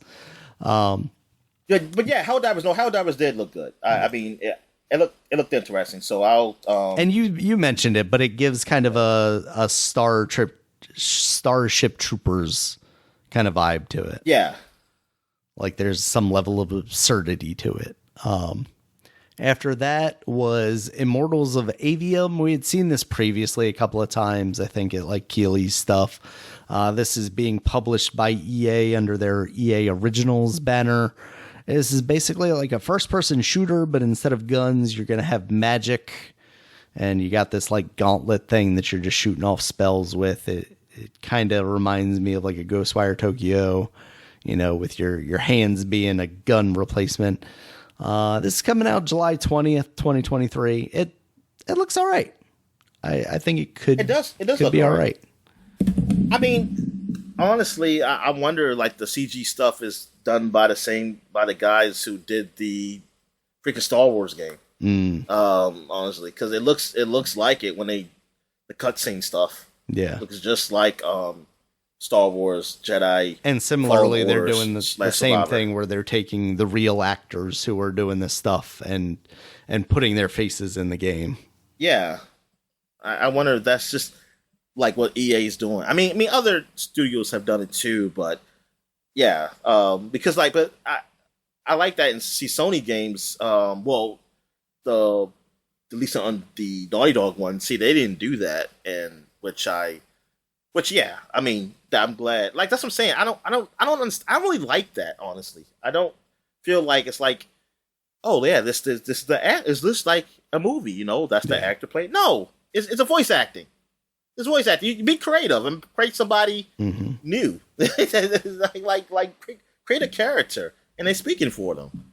They don't have to be the actor or actress. Yeah, and in some ways, like not having them in there can, you know, can be better off because like now you've got a Call of Duty with Kevin Spacey in it. You could have had a Call of Duty where it's like, oh yeah, that's Kevin Spacey's voice, but whatever, it's just some, you know, generic white dude villain. But instead, now you have a Call of Duty that is Kevin Spacey. God dang. You know. I didn't think about it. See, yeah, you don't want to do that. Yeah. You don't want to do that. Stop having actors, period. Use chat AI. Stop. Jesus, don't give them ideas. They're already trying. What I'm about to say, they are going to use it. They're already doing it for scripts. Yep. They are, and how they do it. They got the AI bots doing those president voices where you watch those funny videos. Yes, they do. Yeah, I was actually watching Jeff Gerstmann stream on Friday, and he was actually using one of those. And he could just talk into it on his mic and it would come out sounding like Jim Ross. And it wasn't like entirely convincing, but it was maybe a little more convincing than you want it to be. You know what I mean? Like, oh no, we're getting there. We're getting to that point. And nobody's stopping it. People are just letting it happen. Yep. You just see it happening and you're like, man, it shouldn't happen. You should not do anything about it. You're not doing anything about it. Yep. Just watching it. Yep. Just like y'all did with the whole self-checkouts. Huh? It's all better. But we ain't getting no workers.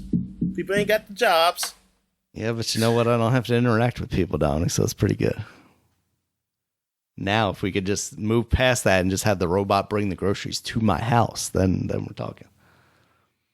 Yeah, I mean, that's we've talked about this a million times, though, right? Like, yeah, that absolutely sucks. But also, like, wouldn't it be great if people didn't have to be cashiers, but also, you know, could still live because they could still afford food and you know? I mean, I don't think that's happening, though. No, it's 100% not happening. No, that's exactly the problem.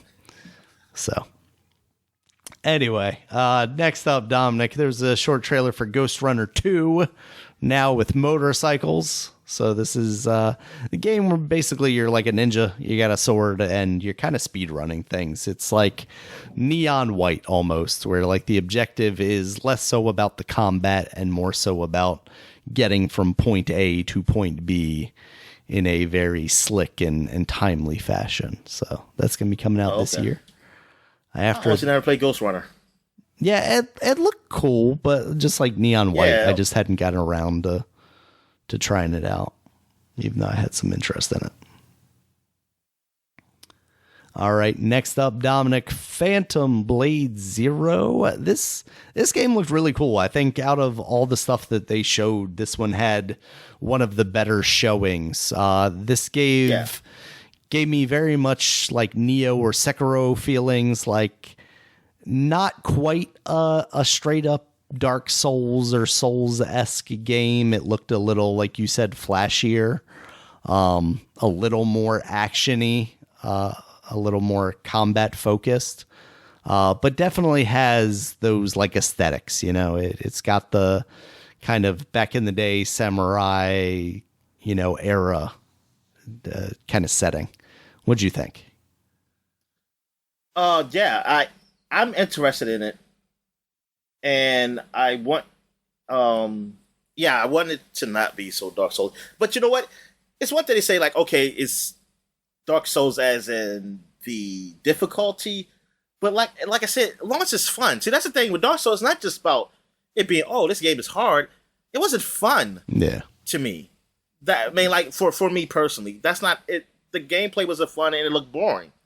So it's one thing like Devil May Cry. Devil May Cry was hard. If you didn't put on easy, it got a little hard. But thing is, I had fun playing it. I learned to do learn at the combat, but at the combat, the learning was fun how to progress around certain enemies.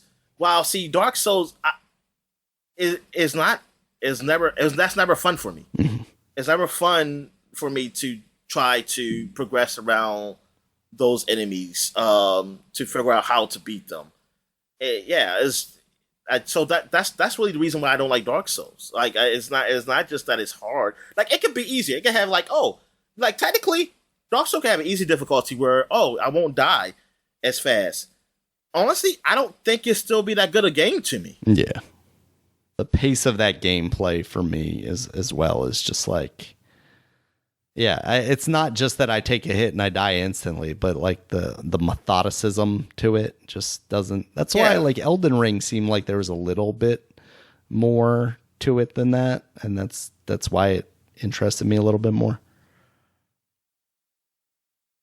And that's why Sekiro interests me more than the other Dark Souls games, because I actually liked the whole samurai thing, and it felt faster and quicker, and I also like ziplining places. It was more to it than just being hard as shit. Yeah. So I hope that's what this is. Even though they could take away the difficulty. I mean, if you want to be hard, just put hope it's like because you put it on hard.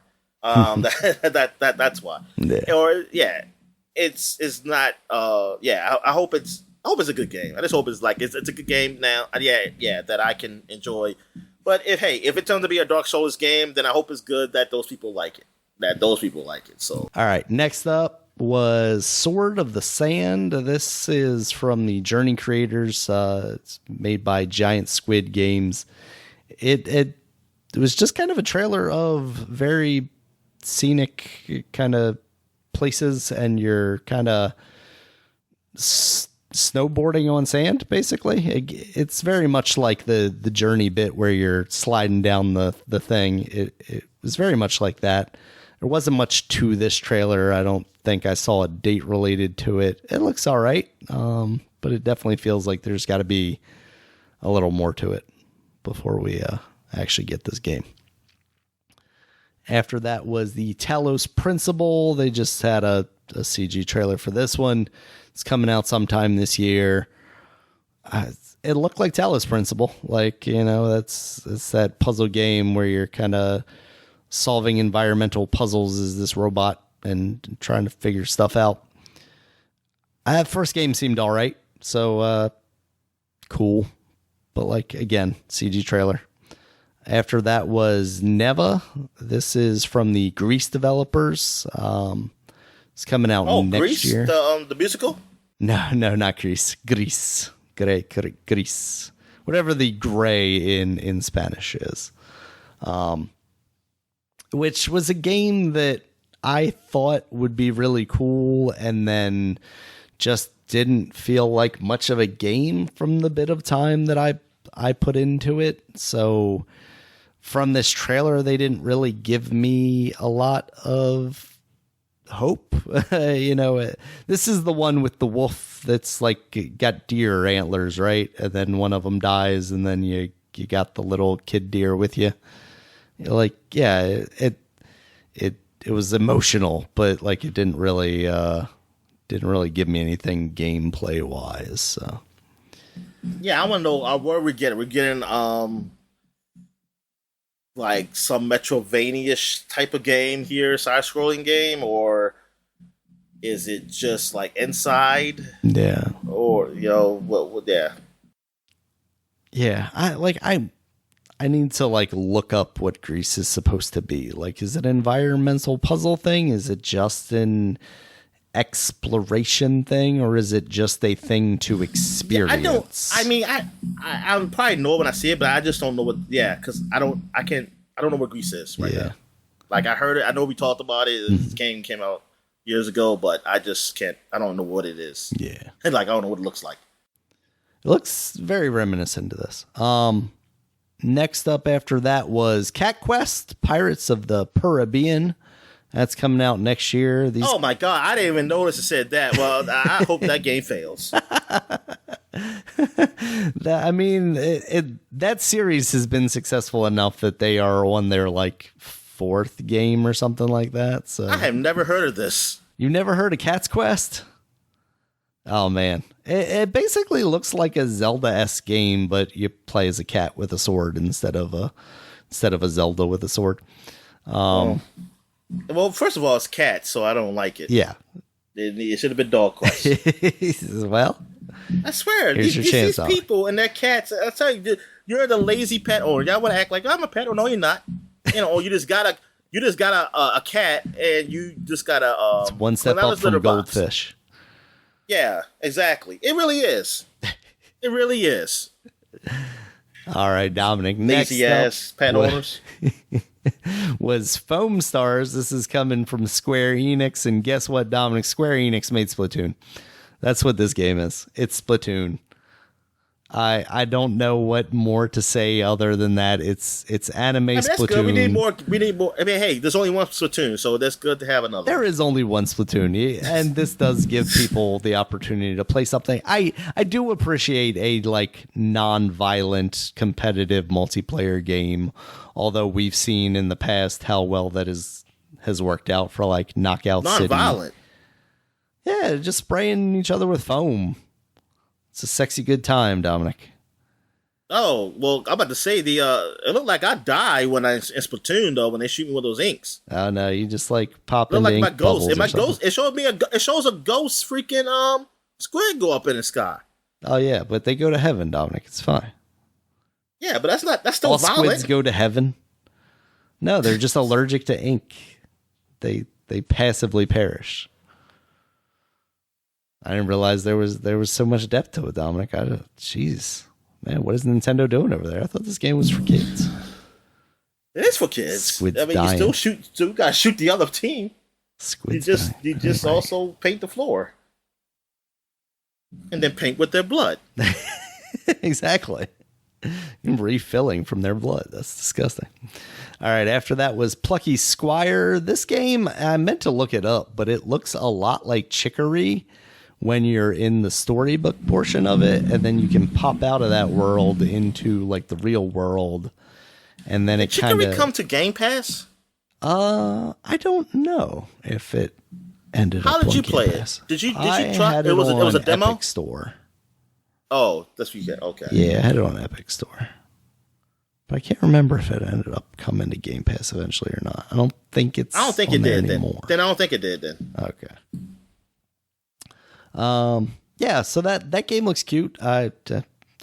Cute. It looks good. The 3D world kind of made me think of the game I played last year, the Pikmin like that I'm completely blanking on, despite the fact that I gave my game of the year last year. Tintin. Yes, Tinykin. Tinykin, yeah. You got me close enough, Dominic. Yeah, Tinykin. It made me kind of think of that. So I'm into that one. After that was Teardown. This game looks like Minecraft, but maybe a little more sophisticated. I've heard about it for a while now. It's been out on PC. It basically takes like the voxel idea of a Minecraft and kind of elaborates on that. It feels like you can go like smaller with your cubes and make more detailed objects. I don't know if there's actually like quests or anything in that game or if it's just a sandbox, but that's coming out this year on PlayStation. Any thoughts on that one, Dominic? No, not at all. No. Okay. Because I wasn't. Yeah. All right. What was it? What's this game again? Teardown, the one that looked kind of like Minecraft. Oh yeah, I have nothing. All right, this one I feel like you're gonna have some thoughts on, Dominic. Metal Gear Solid Delta Snake Eater, the remake of Metal Gear Solid 3 Snake Eater. This was just a CG trailer of things eating things. What do you think, Dominic?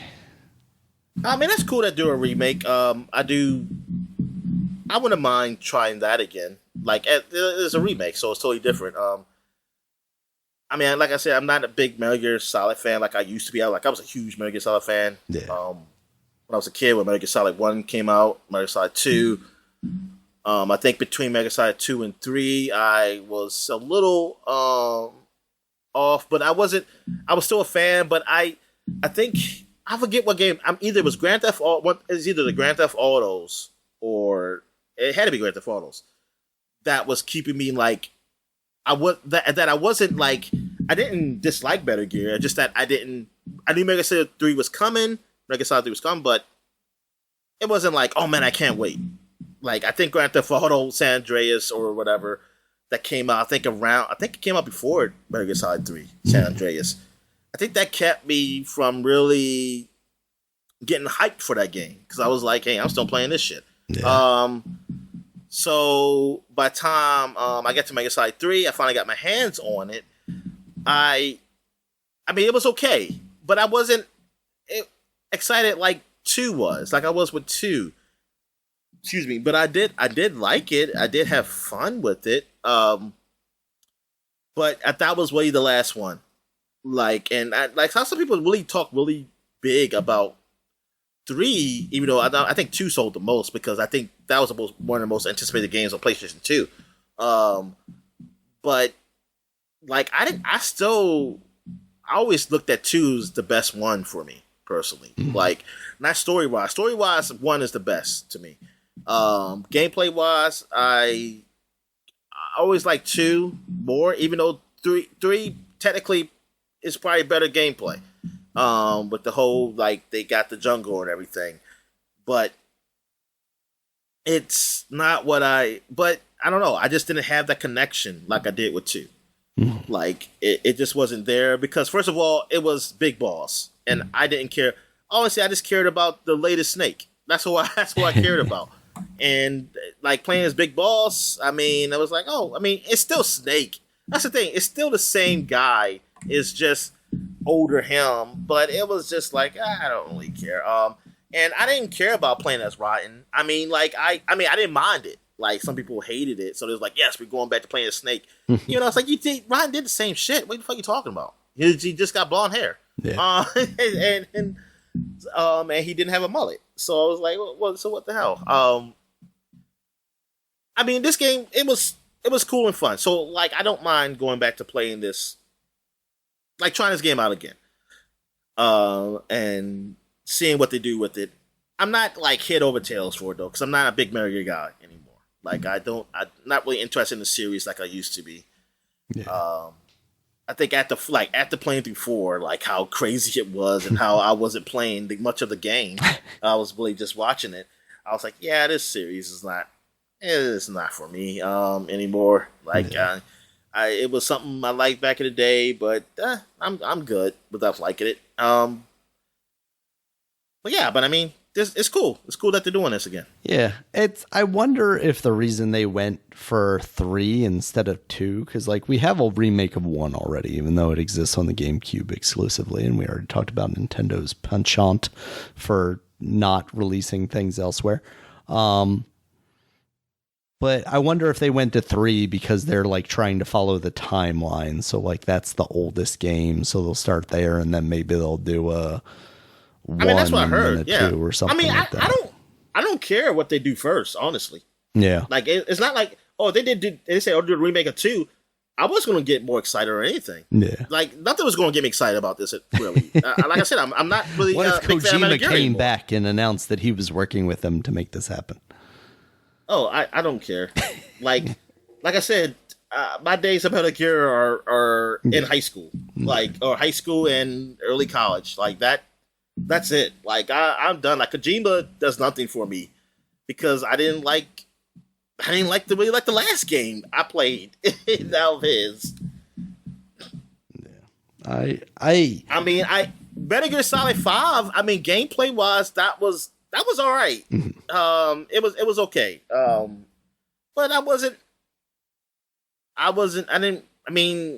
it did nothing for me. Like, it's not something memorable for me. It's not like a big, like, it just didn't for me. And the story, God awful. I don't, like, I don't know. I don't get it. I don't understand these stories that they try to do with these games. Really, man. I don't know. Like, it just get weird, and it's like, oh, the weirdness it has meaning, and blah. I was like, whatever. Okay, fine. Sure it does. Yeah. All right. Next up, Dominic, they also announced alongside that the Metal Gear Solid Master Collection that's going to have Metal Gear Solid 2 and 3. That's coming out autumn of this year. They didn't have a release date for Metal Gear Solid Delta. Towers of... Why are they calling it Delta? I never heard it called that before. I'm guessing just to differentiate it from the original game. I don't think it has anything to do with that original game. I think it's to differentiate it from that. Yeah, I think that's all that is. Okay, so the next game was Towers of Agasaba. They showed some like settlement building in this. They also showed some gliding around. I've seen people comparing it to like Zelda Breath of the Wild. It does feel a little bit like that from that trailer when you're gliding around. They showed some gameplay for this. I appreciated that. That's coming out in 2024 though. Zelda Killer, there you go. Gods and Monsters couldn't do it, so now they got another one on board. They showed a brief trailer for Final Fantasy 16 that's still coming out June 22nd, so we're less than a month away from that game. Big game for Sony right there. How are you feeling about this, Dominic? Do you have any excitement for Final Fantasy, or is it positive, negative? Nah, not really. Because I'll be honest with you. The only reason I really don't have excited because I have no plans of buying it. Right. Oh well, that makes sense though, right? Yeah. But so I mean, like I don't see me playing this game anytime soon. Like no time. So it's just gonna come and go for me. And maybe sometime if it's on the PC or something. I don't see myself buying this game on a console, honestly. Yeah. Like, it would have to be if, and then again, I probably can't run on my PC because I don't know if they're optimized even good for it. You know, Yeah. It doesn't look that It's powerful. because you're boycotting because it's not coming out on the Xbox, right? Not really. I didn't get 15. I mean, I got it eventually get on PC and like I got it for cheap, and then it was. I use cheats and stuff, so like I would never have got 15. If 15 never came on a PC, I would never got it. Mm-hmm. But no, I have no really interest in this at all. I mean, because Final Fantasy that's another series, a series I used to like in my younger years, and not now. Yeah. Not so much now. Now I'm not such a huge fan with the series, so it's whatever. Yeah.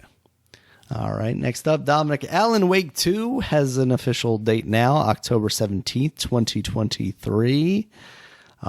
Looks like maybe you're not playing as Alan Wake, or at least you're not playing as Alan Wake for some portion of the game. It also looks like maybe they're going woke on a little us. spookier. They gone woke on us. They got a black woman. Yeah, well, like I told you, Dominic, she's a cop, so that's not woke enough, Dominic. Cops can't be woke. Yeah, they.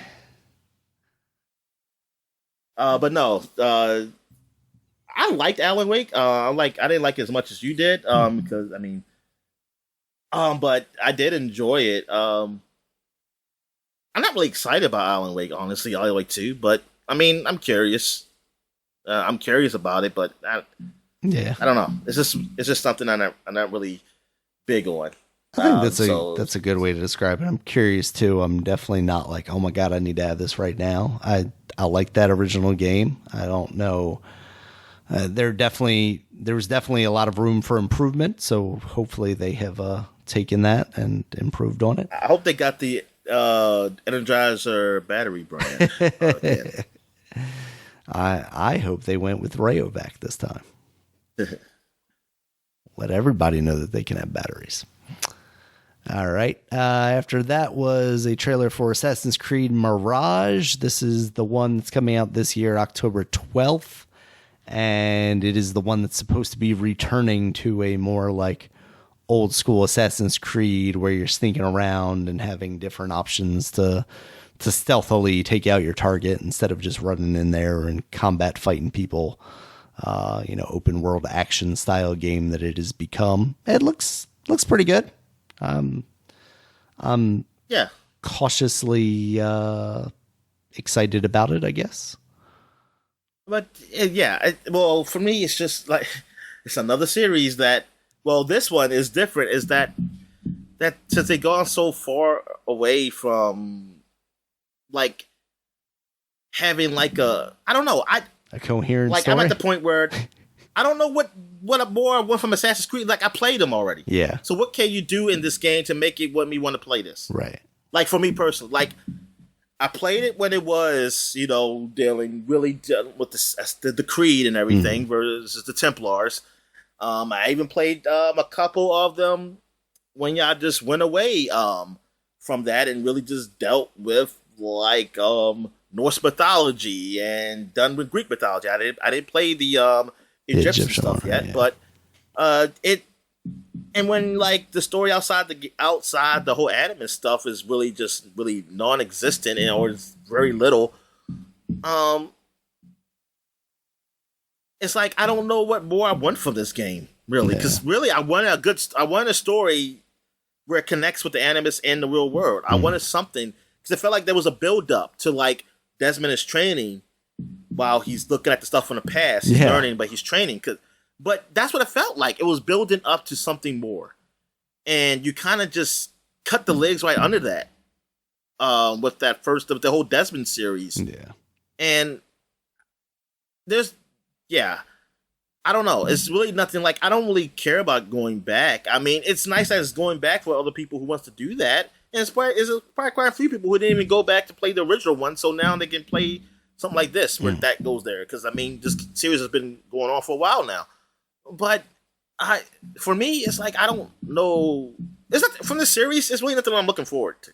Yeah, I have nothing to look for. Like mostly, I'm looking at like going back to play maybe those other games I didn't play. That's what I'm looking at. I'm looking at going back to Syndicate, going back to what was the other one called?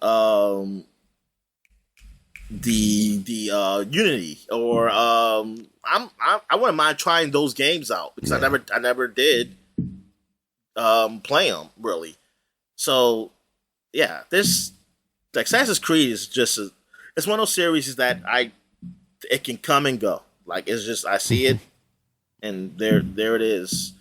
They gotta do something like really big. Like I don't know. I don't know what to tell them. You make a really good point. They gotta surprise me. In that, like now that the overarching story isn't there, they're basically, and I guess the story in each game could potentially be that drive, but when you don't have that overarching story, like it's harder to just keep playing the same game over and over again in the series, and that's why like Black Flag was kind of like, oh, this is a breath of fresh air because it changed things enough, like adding that ship combat that they had a little bit of in 3, but they really evolved that, and I fell off of 3 before I even got to that point. And then, you know, you start switching over into that open world stuff. You maybe visit one or two of those games. But if you've been there since the beginning, playing every single one of these games, you're playing a lot of the same stuff over and over again. So I could definitely see where you're coming from and saying like, yeah, this is kind of a burnt out series. Yeah, I don't know what you do from there. I don't know what you do with them. I mean, but I don't. Obviously the series still making money. I mean, what else are they going to make? Yeah. I mean, what else are they going to do? Something original? Rabbids so games. Like I mean, this is the series that's been doing it. Like the whole what is it? Watch Dogs. That last game.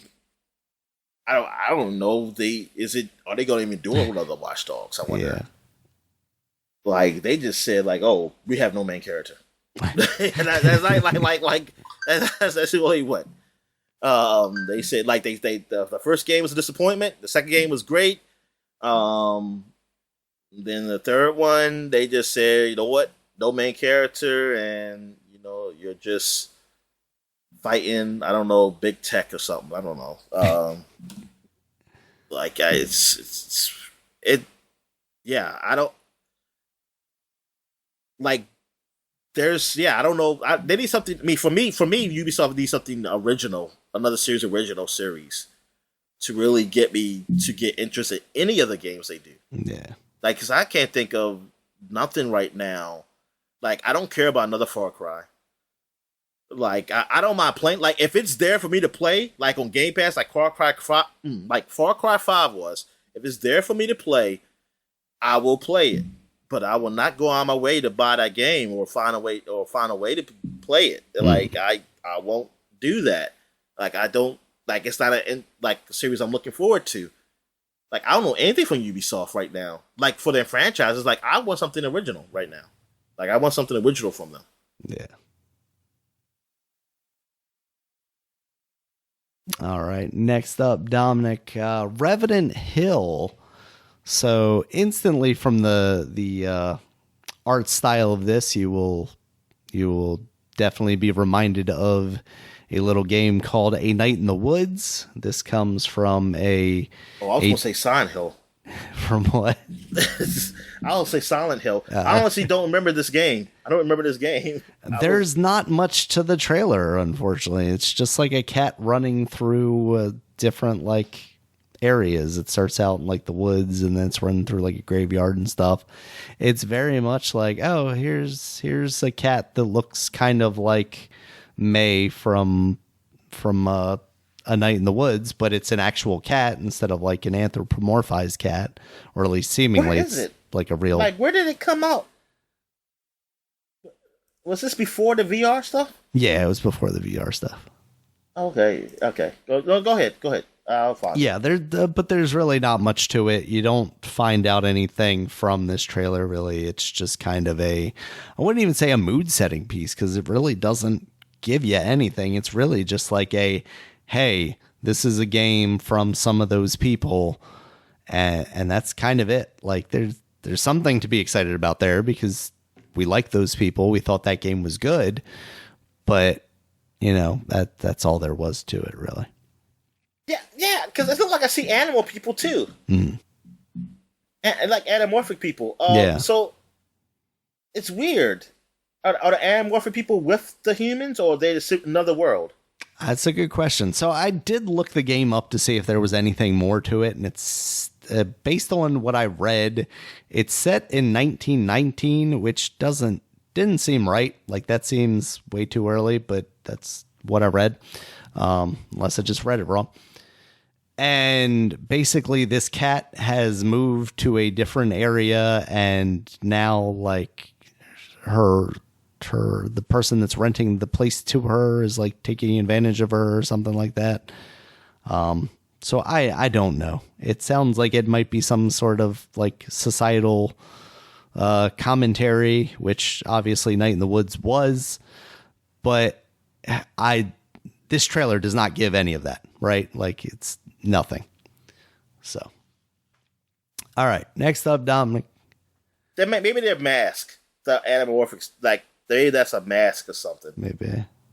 Because I've seen these people, like, with some long, like, face, look like a rat, a rat or a dog or something. Yeah. And, like, yeah, I don't know.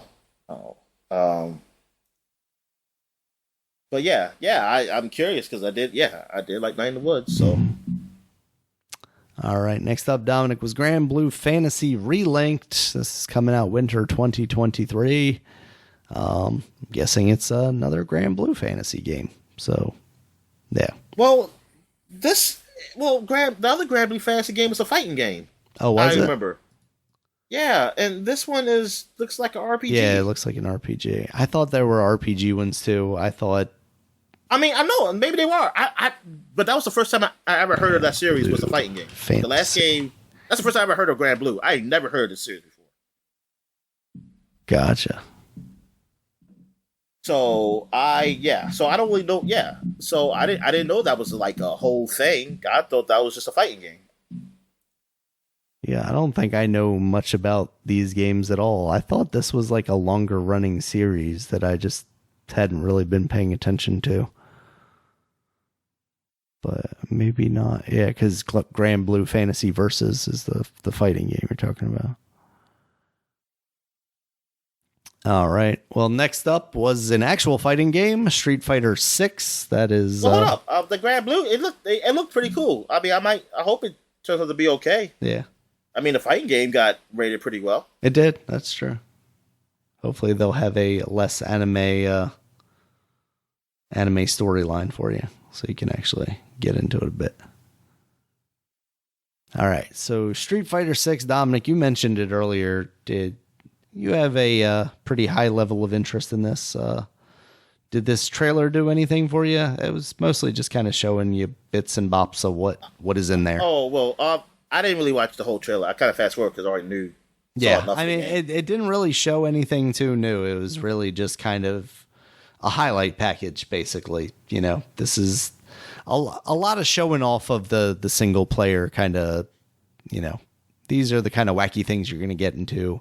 Also, you have these Street Fighter legends, that you're going to interact with. But it seems like, the focus, and that's pretty cool, is kind of the single player stuff where you're creating your own character and kind of an in-depth story. So I'm into that. We're going to be seeing that next week, Dominic. So it's out very soon. After that was Ultros. This is a 2D side-scrolling action-adventure game. It's coming out next year.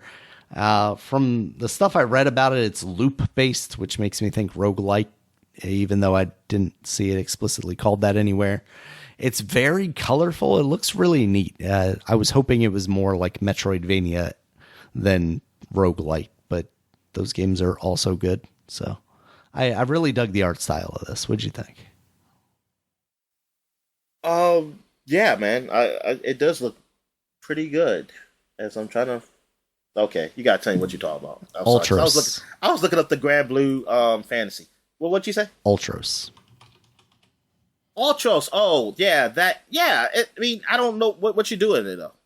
It seems like it's like a 2D action game, but it might be kind of more roguelike than Metroidvania. Oh, okay. Well, I really don't have an opinion. I mean, it looks animation looks good, but yeah. I gotta see more of it. Yeah. All right. Next up was Tower of Fantasy. This is another anime game. Didn't really catch my eye too much. There were like motorcycles and then like robot unicorns, and there was anime. Dominic, did this catch your attention a little more than it did me? No, not really. Okay. All right. What is this game called again? Tower of Fantasy. Tower of Fantasy. I mean, it looks good. It kind of looks like the game I just played, the Star Rail game, or It might be because apparently this is a shared open world MMORPG, which I did not realize. So it's Genshin Impact. Yeah, pretty much. All right, next up, Dragon's Dogma. Dominic. That looked pretty all right. There's something about these like Capcom, like the Dark Souls-esque games that are very just flat. Like there's no colors popping. There's nothing like, everything just looks kind of dull. Like it looks really good visually, like model wise, but the world just always looks so kind of dead. Yeah. I think Final Fantasy is kind of doing that same thing. Yeah, it really does. Because it's like, oh, look, it looks so real. But I was like you said, dead, because it's like, it looks real, but you need to show some animals or something going on in the background here. Like what? Like what?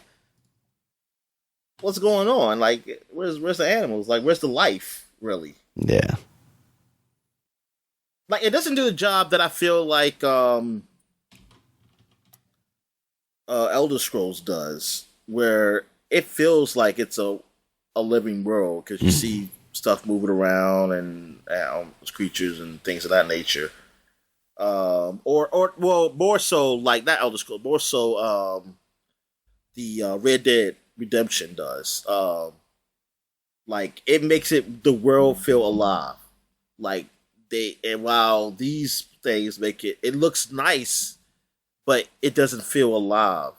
It's just only when you see the enemies and you're fighting them, but that's it. Yeah.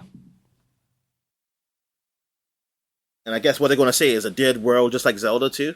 Oh, because what happened years ago. Maybe.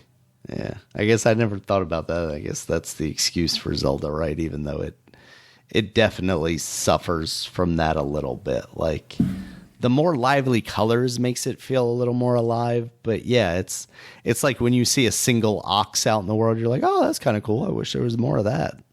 Or some more deers or something like that. It's really like, oh yeah. All right. Next up, Dominic, this is when we get into the PSVR 2 stuff. It kicked off with Five Nights at Freddy's Help Wanted 2. That's coming out late this year. After that, they showed off Resident Evil 4 Remake VR mode. That is in development. They do not have a date on that. I really hope that if they do that, they are doing that. I really hope that comes to the PC eventually. Like, it does not get locked onto the PlayStation VR in the same way that Resident Evil 7 did. You know, it seems... How much money did they pay them to do that? Like, to not eventually come to PC at some other time. Yeah, it's just crazy, and it looks good. I mean, it's kind of cool because I was thinking like, oh yeah, before it came out and before I played the demo, which sold me on that game a lot more, I was like, oh yeah, why do I need to remake a prettier version of this game that already feels pretty modern and I played recently? Like, I would much rather play the VR version. But now there's like, you can have your cake and eat it too with this version. So, yeah. You know, if I had a VR that I think could handle it well, I guess if I had a VR that would play it and a system that I thought could handle it, then that would be a really cool way to experience that, I think. After that was Arizona Sunshine 2. This was like, I don't recall what Arizona Sunshine the original is, but this looks like you're just killing zombies in VR and you're making a joke of it while you're doing it. It seems like it could be all right. That's coming out sometime this year. There was Crossfire Sierra Squad. Sierra Squad. This is a Crossfire game, you know, in the same series of that best-selling in China game, the most game ever played that came out on Xbox and then kind of bombed and went nowhere. It's that same series. Now there's a VR version of it. Synapse. We've seen this game before. It's another first-person shooter in VR, but you've got like telekinesis powers where you can kind of pick stuff up and throw it around and move stuff. That game's coming out July 4th, so that's sooner than I was expecting. I feel like the last time we saw it, I didn't realize that it was maybe as far along as it was.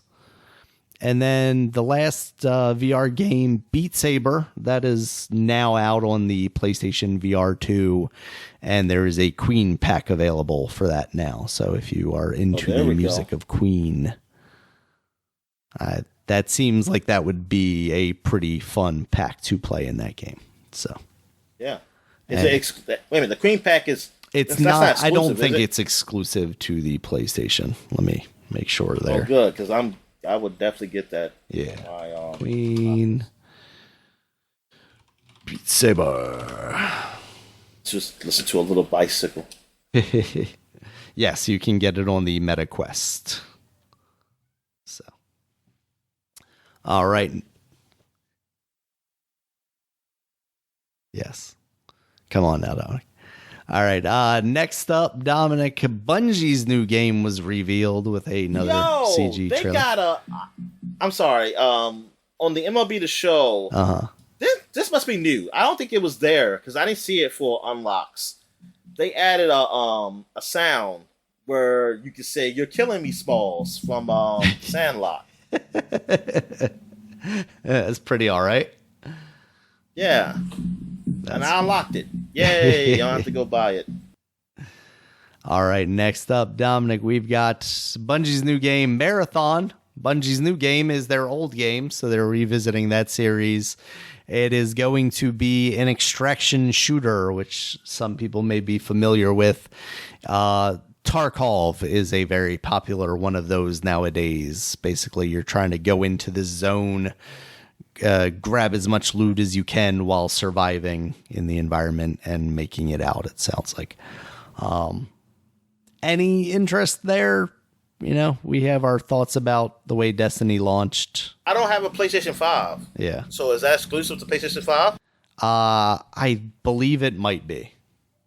Okay, well then, done. Okay.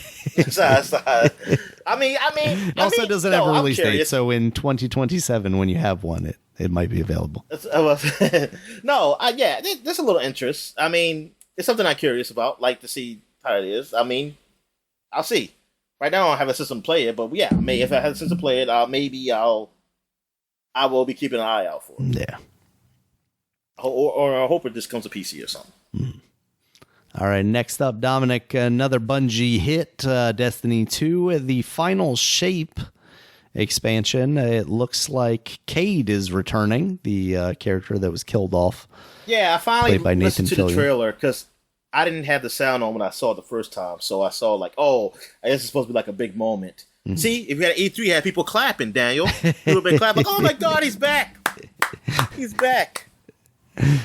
Instead, you're just like, hey, what's he doing here? Yeah, they're going to be doing a showcase for that. I don't think it's a PlayStation showcase, a Destiny 2 it's showcase. In August. But in August 22nd for that. Next up, Firewalk is a studio that was acquired by Sony, I think, relatively recently. They had a trailer for their game Concord. This trailer showed absolutely nothing. I think it's something related to space, and it's coming out in 2024. What did Firewalk do? I'm trying to think. Firewalk, Sony. For some reason, I think about that game you used to like, the Fire Tower. Oh, Firewatch, yeah. Firewatch. Let's see, Firewalk Studios. About Us. Our ambition, because we haven't made a game before. I don't know, because when I look at their website, there's not a single game that they're talking about. So this might be another one that is... They bought them before, like, they actually put something out because they liked what they saw, but we haven't necessarily seen it yet. I was thinking it was like the people that made Kena, but it's not them. Oh, okay. So. All right. After that was the Gran Turismo movie trailer. I don't remember if we talked about this or if I watched that, like, and then we didn't end up recording. I did not watch the trailer of that. It looks all right, I think, actually. It's not a movie I'm going to go out of my way to see, but if I saw it like pop up on HBO Max or Netflix or something eventually, like I wouldn't necessarily be opposed to watching it. It looks better than I expected. We'll wait a minute. Do you see the main character? Okay, yeah, I see him. Yeah. Well, you see his eyes. You want to see him without his helmet in the trailer? I think you do, don't you? Yeah, you do. Where? Like they started it out with.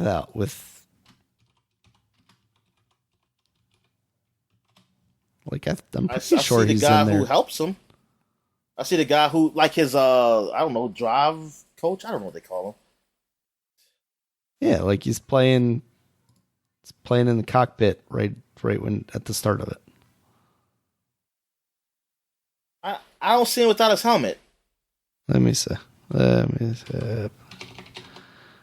PlayStation Showcase. Hold up. Wait a minute. Okay, maybe. Okay, I didn't see the very, very beginning. All right. Okay, they show him. Well, let me see. Okay, it's quick. It's real quick. Like he's playing the game. Okay, all right. There we go. Yeah. So it's like it might just be because I'm conflating this with the original trailer, and I might even like skip past this thinking that they were just showing the original trailer. Oh, okay, yeah, he's in there a little bit, but quick. Yeah. Okay.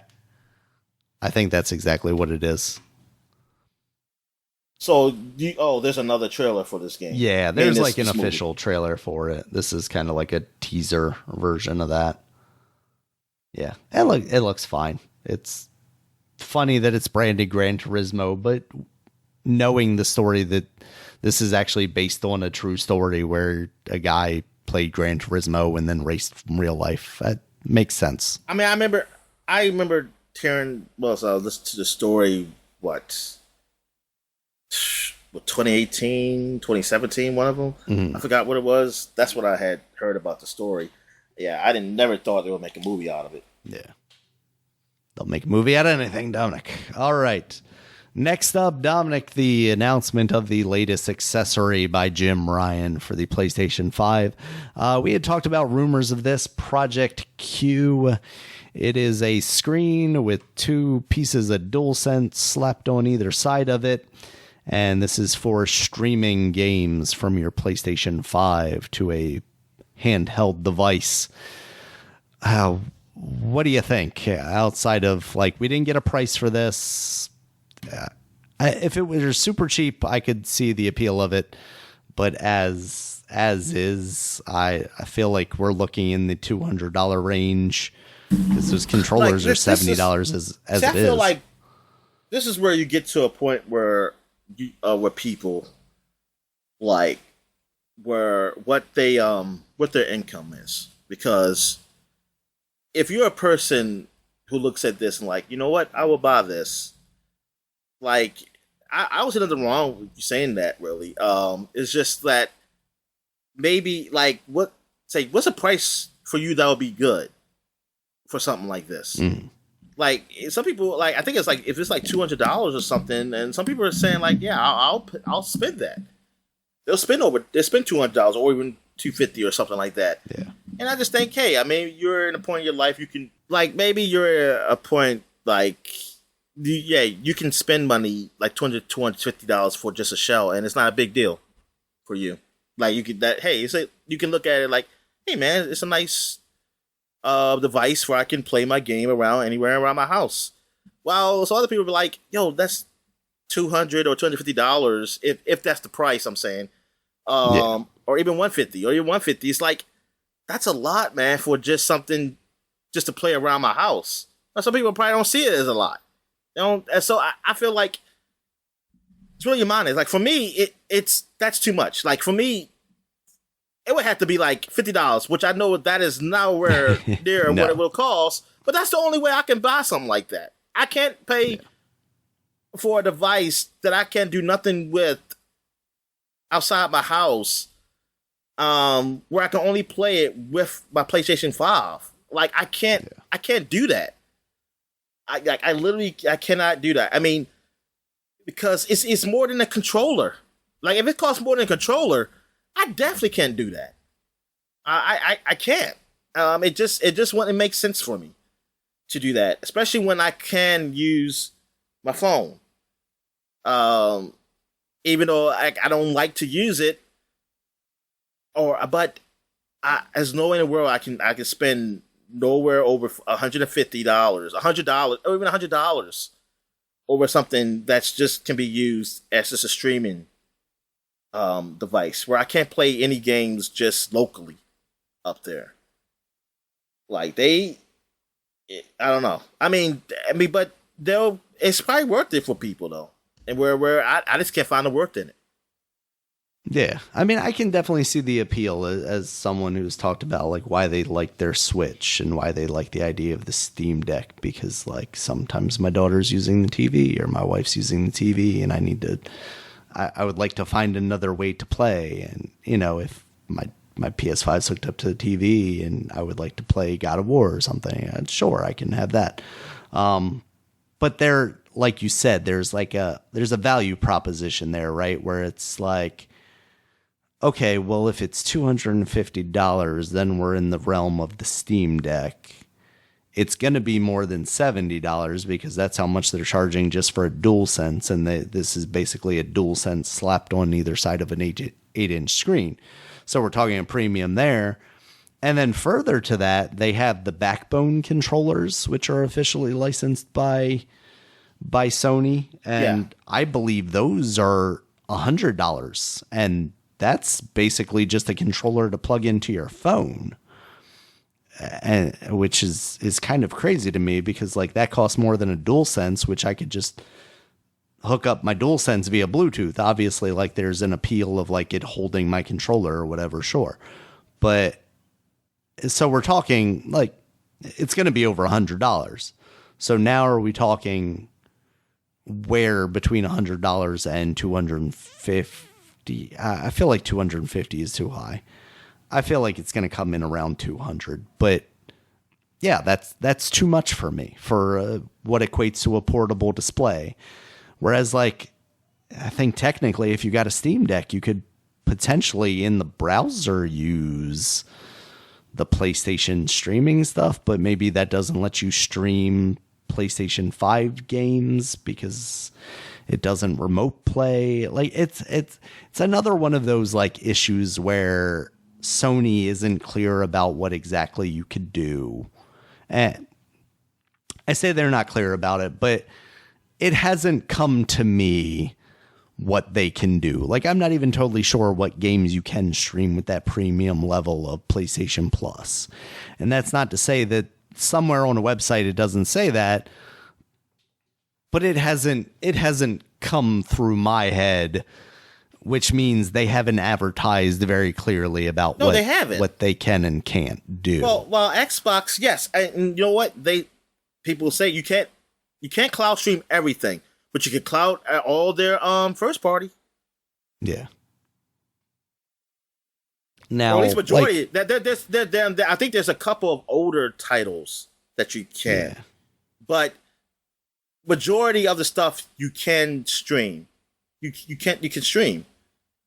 Which is crazy because, again, it feels like one of those things where, like, at one point, Sony was ahead of the game on this. Like, the PlayStation Vita, I could stream everything from my PS4 to that.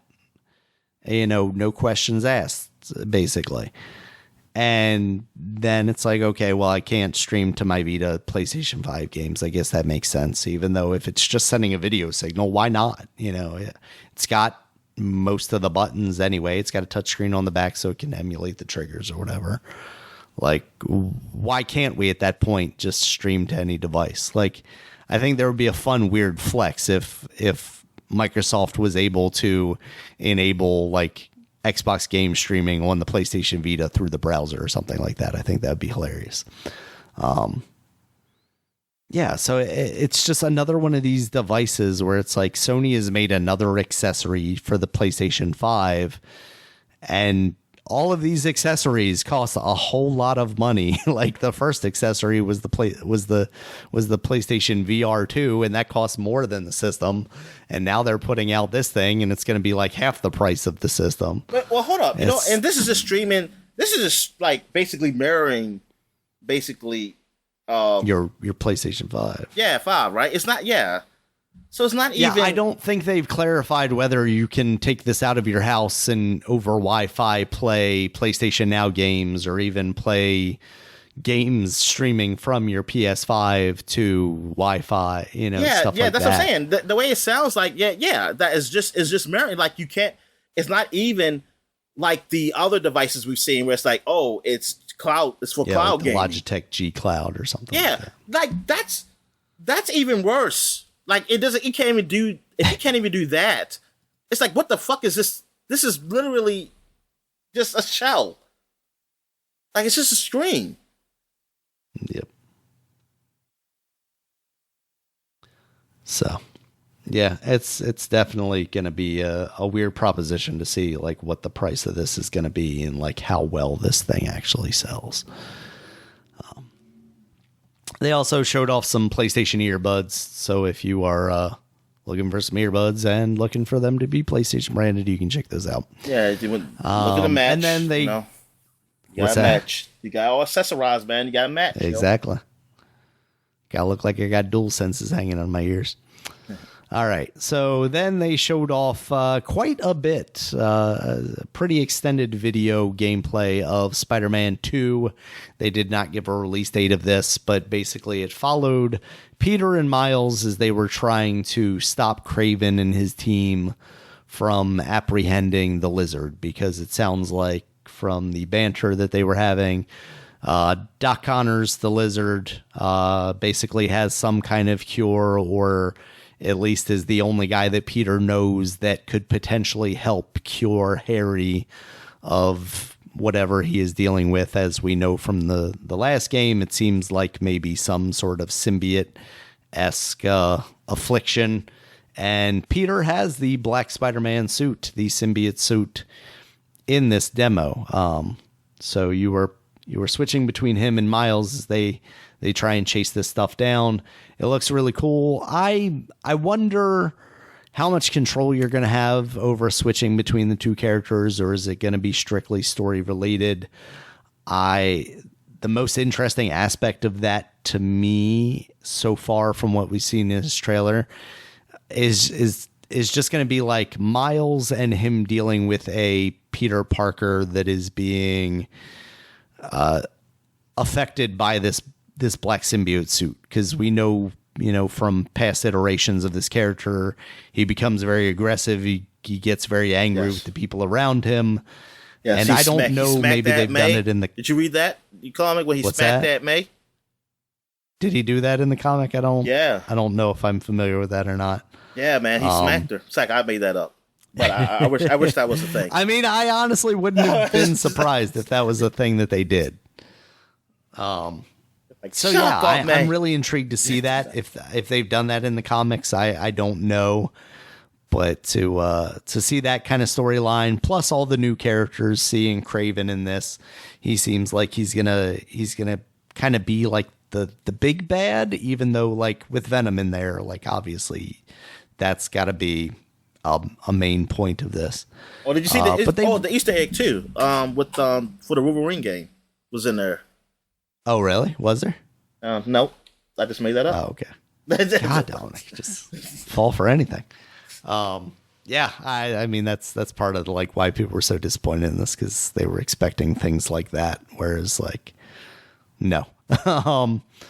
Yeah, so I was really high coming off of that trailer. I've seen some people say it went on too long. I didn't have that problem. Everything I saw was very interesting. What are your thoughts, Dominic? I mean, yeah, it looked good, man. I mean, it looked really good. I mean, it's nothing really more to say. I mean, I'm glad we finally got gameplay of it. I mean, you need to. I mean, I personally didn't need to, because I just figured, like, look, I know this game, I'm gonna like it or something like that. So yeah. But yeah, I'm glad they finally showed gameplay. I'm really surprised they don't have a date yet, though. Yeah, like they just, or at least a month. Or just say the month, like, hey, it's coming out this September, October, or November. I guess. I mean, maybe they just trying to iron it out. I guess. I don't know. Yeah. Why? But maybe wait whatever. For other games to kind of solidify theirs and make sure they're not. But at the same time, like, it's Spider-Man. I say that, but it's kind of weird, because like that first game came out and it was well regarded, but at the same time wasn't really like at the top of anybody's lists, and sold extremely well, but was just never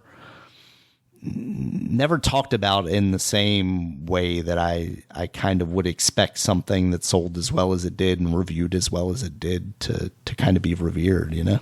Oh, well, because I mean, God of War was better. I mean, that's true. That did come out at the same year, but even then, like, I felt like a lot of times it was coming in. Just because you had a game for the year, Daniel, doesn't mean everybody has had a game for a year. I mean, sure, but I'm saying that it's a game that sold very well and was reviewed very high, and then ended up in like bottom 5 or like lower on a lot of lists. It's just, I don't know. It seemed off. I don't know.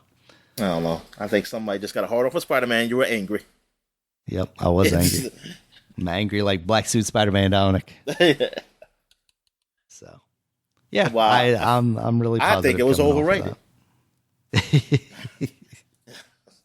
like another, right, like some other elf guy who came out a few weeks ago. So overall, what did you think of this showing from Sony? Are you impressed? Not impressed? Think that Microsoft's going to blow them out of the water? I thought it was okay, but I can also because they lowered your expectations, Dominic. That's the only reason why, and that's probably why. Is probably the reason why. But I didn't realize, like, it's been 2 years since like a showcase. Talk about these little shows. So. Yeah, if this is like supposed to be Sony's big thing, like E3 basically, and them showing off some huge hits, it's okay. It just tells me if this, put it like this is the number one console out there. I mean, not if you're not counting the Switch, which I don't know. I guess you should, you shouldn't. I don't. But I mean, like, as far as the big, like high price consoles, this is the big one. This is number one. It's like, okay, this is what they show off. It's like, well, this sucks because Microsoft's all behind, and you didn't really show a whole lot off. I mean, we knew Spider-Man was coming. It's glad that we finally get to see it.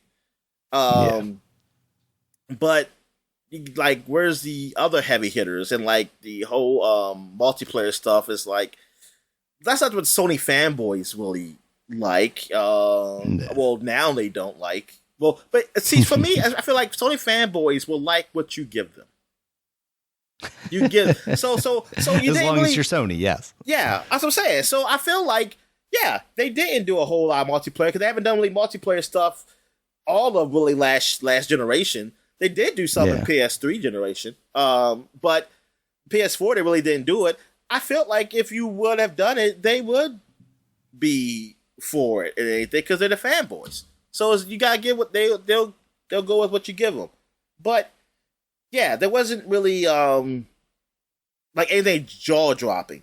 Like oh man, they got this game. Like oh no, they got this. And for me, I'm okay with that because I'm like, there's plenty of games I gotta play. And see, I don't got the new systems. I'm in a different boat than everybody else. While some people probably saying like, hey, I bought these things, so I want the heavy stuff. I want to know what's coming out. Like for either Xbox or PlayStation, like, hey, I bought these high price systems. I need those games, those game selling system. Those the system selling games to come out. I want some more games. But for me, I don't have those new systems. I'm just looking and saying, hey, there's some good games coming out. I'm more disappointed in this that I'm not seeing anything I would consider next gen. Like I feel like this generation so far has been either they come out on both generations, which like for me I guess is like, hey, that's fine because I don't got the new consoles yet, but it also doesn't make me want to rush out and get one. Or if they do stay on the newest consoles, it's like, why? Why did you stay on the why you're just exclusive to the new consoles? You don't look that great. You don't look that more powerful than anything that I haven't seen before. You'll just load faster and run faster. Like you could have put this out on the Xbox One or PlayStation 4. That's what I'm seeing. Like the new Spider-Man. Like I don't know. I would have to play that to really see it. But then again, I've seen that on PS5 the remasters of them, Miles Morales and the Spider-Man. I've seen what they look like, and they look great on those systems. But knowing that they can run on a PlayStation 4 is even more impressive. So I'm like, oh, so you can look like something like, man, like I would think if I would have saw those games, and if they never came on PS4 and I would have saw them on PS5, I would just think like, oh, this can never run on PS5. But then now that I know that, no, that's not true. It's just, they just optimized it better and they took advantage of everything like the hardware can do for that game. Mm-hmm. I'm looking at the new one right now, but like I said, I would have to play it to really see. I'm like, this probably could have been on PS4, but I guess they gotta have something up here to say like it's only on PS5 because the only other game is like Ratchet and Clank and Returnal. So yeah, they have to. So I guess they have to, and it's like it's more of them just saying no to the other system. Not that we couldn't do it. No, it's usually saying no, and that's what I see a lot. Oh, sorry, drop the phone. And like with the Xbox, like the third party stuff, like Street Fighter is not on Xbox One, but is on PlayStation 4. So I was under the impression that, this is like they really focus on the next gen. That's not true. They just chose not to put on Xbox One and it's on PS4. It's so, this generation is so weird. How they're doing things, and like knowing that this was what they were going to do with God of War. Like if COVID shit didn't happen, I have no doubt in my mind that game would have been exclusive to PS5. I don't know, PS5 exclusive game, and it would not have been on PS4. And it's like, man, y'all not really taking advantage. Like now we're in year what of these new systems? Like it should be that we should have got to this point. 3? Like 360. It feels like 360. When we got to Gears, that was it. That was was like, this cannot be played on last gen. It can't. Like it just can't. I mean, and that's not the only game. That's just the one that just pops out for me. because I'm sure Saints Row was probably that too, and that came out actually earlier. But it was like Gears was like, man, this is next gen right here. Hell, I even thought the freaking the darn King Kong was that, because that looked totally different from the other King Kong. And I was like, damn, yeah, this looks totally better than the PC one, even the PC one. The PC one had the goddamn consoles one. But yeah, it's just this generation. Yeah, it sucks. But the showing overall, I mean, it sucks that the way it's going so far. The showing overall, I think, was okay. It shows some, like, I like the what was it? What's the one? The Blade, Blade Zero, whatever it's called. Mm-hmm. I like that one. Even the Splatoon looking one with the bubbles. I mean, that was nice. It was nice. I'm curious about, like, is that a full price game? What is that? Or is that a PlayStation Network game? Like, how much is that game going to cost? From like Square Enix. Like, I'm wonder about that, because like, it would have to have everything that Splatoon 3 has, because Splatoon 3 was like $60 or $50 to $60, and Splatoon 2 was too, and shit, I don't know, maybe it still is Splatoon 2. But like, and I think that's overpriced for those games, honestly. I'll be honest, I don't think 3. I really don't have an argument for, because I don't know enough about 3 to say that it's overpriced. I know enough about 2 that it was. But I wonder how much of a game is that Square Enix game, because I can't see myself spending $60 on that game. Well, $70. $70, yeah. Yeah, I can see us definitely not playing $70 for that game. But it would have to be a lot more than just its multiplayer. And there's some of the indie stuff look pretty good, but you don't buy those big hardwares for indie, because those games can be played on the last gen systems. Like, I don't played on the Switch in some cases. Yeah, exactly. And I can play on my PC. So I got a PC. If it's not exclusive to the PlayStation, then I don't worry about it. It was an okay show, and I think Xbox. See, and that's the problem. Like, I need Xbox to do better, so you can make it so that these companies would be better. Because Xbox, like we said, but like Sony has not really come out with much. All they had was God of War between this time and now. They had God of War. You could have had something. Unfortunately, Redfall did not pan out. Starfield was supposed to come out last September, honestly. So I guess that should have been it. But you didn't have that. You need something. Like, you can definitely have a better showing than them. Though I know some people are saying, like, man, Xbox is going to win this showing. Maybe, but I need them to actually come up with games too. I need them to come up with the games. Like, as much as showing me another CG trailer for Fable and another CG trailer for Perfect Dark, like, sure, that might impress, but like, no. Yeah. Like, that's only good. That only works when you had games come out. That's the only time it works. And that's why Sony can get away with doing that with a lot of these games. Like, they show a lot of multiplayer stuff that people probably, the Sony fanboys, don't really care about, but they can get away with it. Because it's like I told you, what you going to do? Where you going to go? You got nowhere else to go. Like, if you're a Sony guy, where if you could have got a high power PC by now, you wouldn't have gotten it. You would have gotten it. So you're not going to go to Nintendo. What, you're going to go to Nintendo and play, 30 frames per second games, 720p? And you're going to go to Xbox where you play nothing? So you got nowhere to go.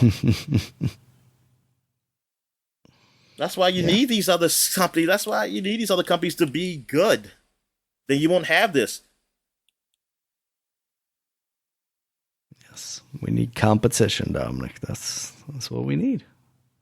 That's why Microsoft needs Activision, Dominic. I keep dropping this slam. Another studio for them to fail at releasing games for. We just need EA, Ubisoft, and Activision to team up and then create their own console so they can also create competition. exclusives everywhere, Dominic.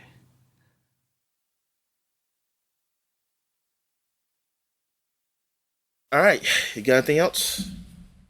No, I think I'm right there with you as far as the showing goes. Like I think I came out of it more positive than a lot of what I was reading. But at the same time, if people were expecting to see kind of the future of Sony's first party studios and then not even see something like the Last of Us multiplayer game that they've been talking about for quite a while now. Well, that's, you see the news on that, right? Did you? Yeah. Okay. Yeah, that it's still going to be a while and they're working on other stuff and all that. Yeah, and also the news on fine. KOTOR. What is going on with KOTOR? Like, is that even going to be a thing? Oh, is there news on that? Well, there's a rumor out there that I forgot. I saw something on Twitter about it, but it wasn't good. And some people even saying, "Oh, KOTOR's canceled," and it's never been official. But just like, what's going on with it? Like, is that still a thing? Is that still coming out? And that's supposed to be like a PlayStation exclusive, right? Who was doing it? Who was working on that game? Somebody with Embracer. I don't know if we knew officially who it was. Apparently, according to Embracer, it is still in development. I know we had previously talked about like it might be in development hell, basically following some sort of like internal turmoil or something. Like basically the demo that they had showed off was like super ambitious or something like that, so they weren't going to be able to make that game before like 2025 or 2027. I remember it being something like pretty ridiculous at the time of us talking about it. But I find it funny that it's a PlayStation exclusive when the original one was an Xbox exclusive. It's so weird. It's like it's come around. It's like now we own it. Now you can. Well, clearly PlayStation's not giving enough money for that to actually happen. So, guess it gave it all to stop this to stop the CMA from doing it. So stop Activision. Yeah. So I don't know. Video games are weird and complicated right now, Dominic. I mean, more than ever. And now that we know like a little bit more about the inner turmoils of game studios with the internet, and they're being more like on the ground reporting from like a Bloomberg, and they weren't ready to be this big, whatnot. Daniel. That's what we learned. Games were not supposed to be any bigger than, how big the studios were making Nintendo games.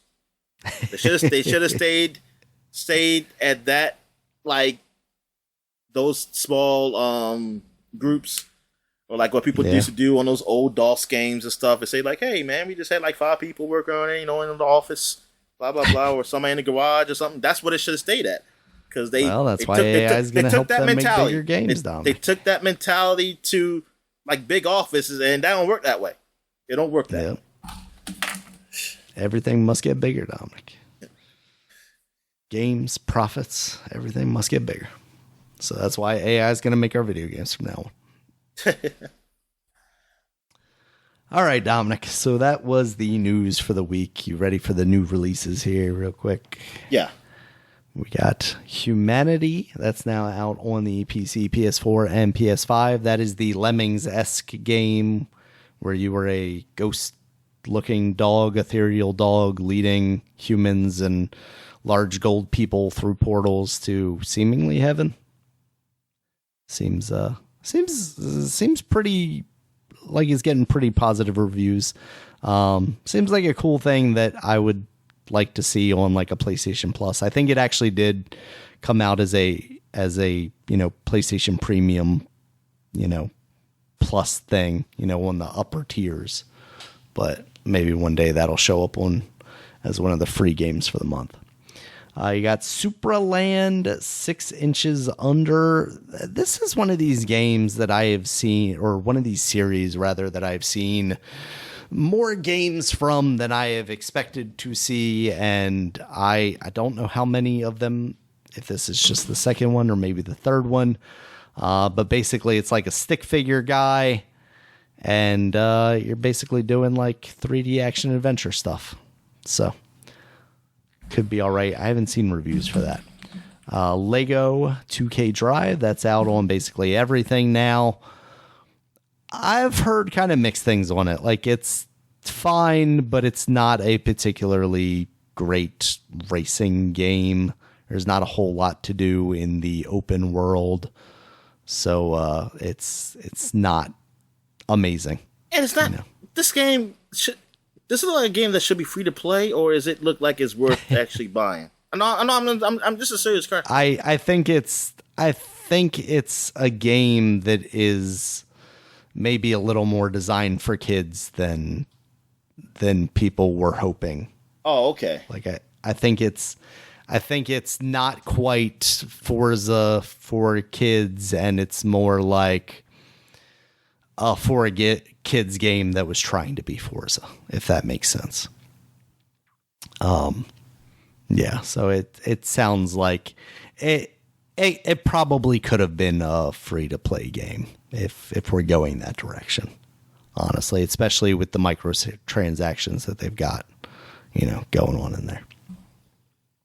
All right, you had mentioned it earlier, but Convergence, a League of Legends story that's now out on PC, Nintendo Switch, PS4, PS5, Xbox consoles. That is the 2D kind of side-scrolling action platform game starring Echo from the League of Legends, who appeared in the series that we watched on Netflix. That looks pretty all right. I haven't seen too many reviews for that yet from the bigger outlets, but the couple of things I saw on Metacritic, it seems like were pretty positive, 70s, 80s. So might be worth checking out. Planet of Lana, you had mentioned that earlier. That's out on PC and Xbox. Seems all right. Warhammer 40K Bolt Gun, that also you mentioned earlier, seems really cool. I hadn't really heard about that, and so you mentioned it, so I'm into looking at that. That's out on PC, Nintendo Switch, PS4, PS5, Xbox consoles. You also have Star Trek Resurgence, which you mentioned earlier, PS5, PC, Xbox. That is the Telltale-esque Star Trek game. And then you have The Lord of the Rings Gollum. That's out now on PC, PS4, PS5, Xbox One, and Xbox Series consoles. That is not faring particularly well in reviews, Dominic. No. It sounds like that is Xbox 360 game that came 2 generations too late. At least they're saying it's for Xbox 360. Darn. I was thinking older, PS2. But okay. Yeah. That's a little rough. Yeah, it's unfortunate for them, but it doesn't seem like it panned out too well. The developers out there basically saying, "Hey, we did our best. Nobody intends to release a bad game," but geez, Dominic, this is maybe reviewing even lower than I had expected based on what I had been hearing about it. Right now on Metacritic on PC, it has a 41. On so why PS5, so is this like a hate play going on Twitch? Because that was pretty high. I didn't have to go look for They're getting paid, Dominic. They're getting paid. Yeah, that's bad. Like PS5 being a 36, I did not expect to see a score that low, honestly. But yeah, I think the people came into this thinking like, oh, this might actually be a good game. It's, if I recall correctly, it's made by the guys that made like Styx or Strix They did make that game? I was going to say it'd be like it. Was it not them? But I didn't know it was them. I thought it had been them, but maybe I'm just incorrect about that. And it just looked like it was that game. So yeah, that's me. I knew it looked like it. I would just say like, hey, I guess they just put gold on with the stick stuff and add some orcs and some humans. Maybe that's what they should have done. Yeah, no, it was not them. That is Cyanide Studio. Let me not do that to them. I know. Why'd you insult us? Those apparently are also the same guys that do like Blood Bowl, so good for them. Yeah, so that is unfortunate. Another one bites the dust, Dominic, but another Lord of the Rings thing that is angering the internet. First we had the show, now we've got this. So, hey, that show, not good. I think as much as it angers the internet, I think the internet was watching though.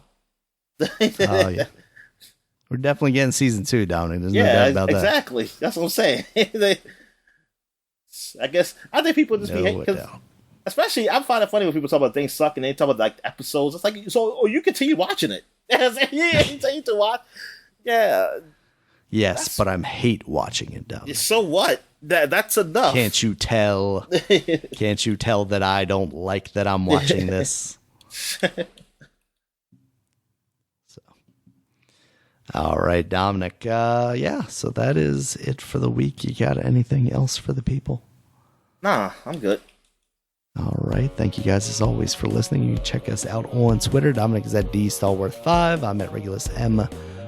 The podcast is at Superpod, SUPAPOD. Superpod.com is the website. You can check us out there. It has all of our podcasts, as well as links to all the places you can find us, including YouTube, where there's a video version of this podcast, as well as all of the audio places like iTunes, Stitcher, Google Podcasts, and Spotify. And until next time, guys, we'll talk to you later. All right, see you.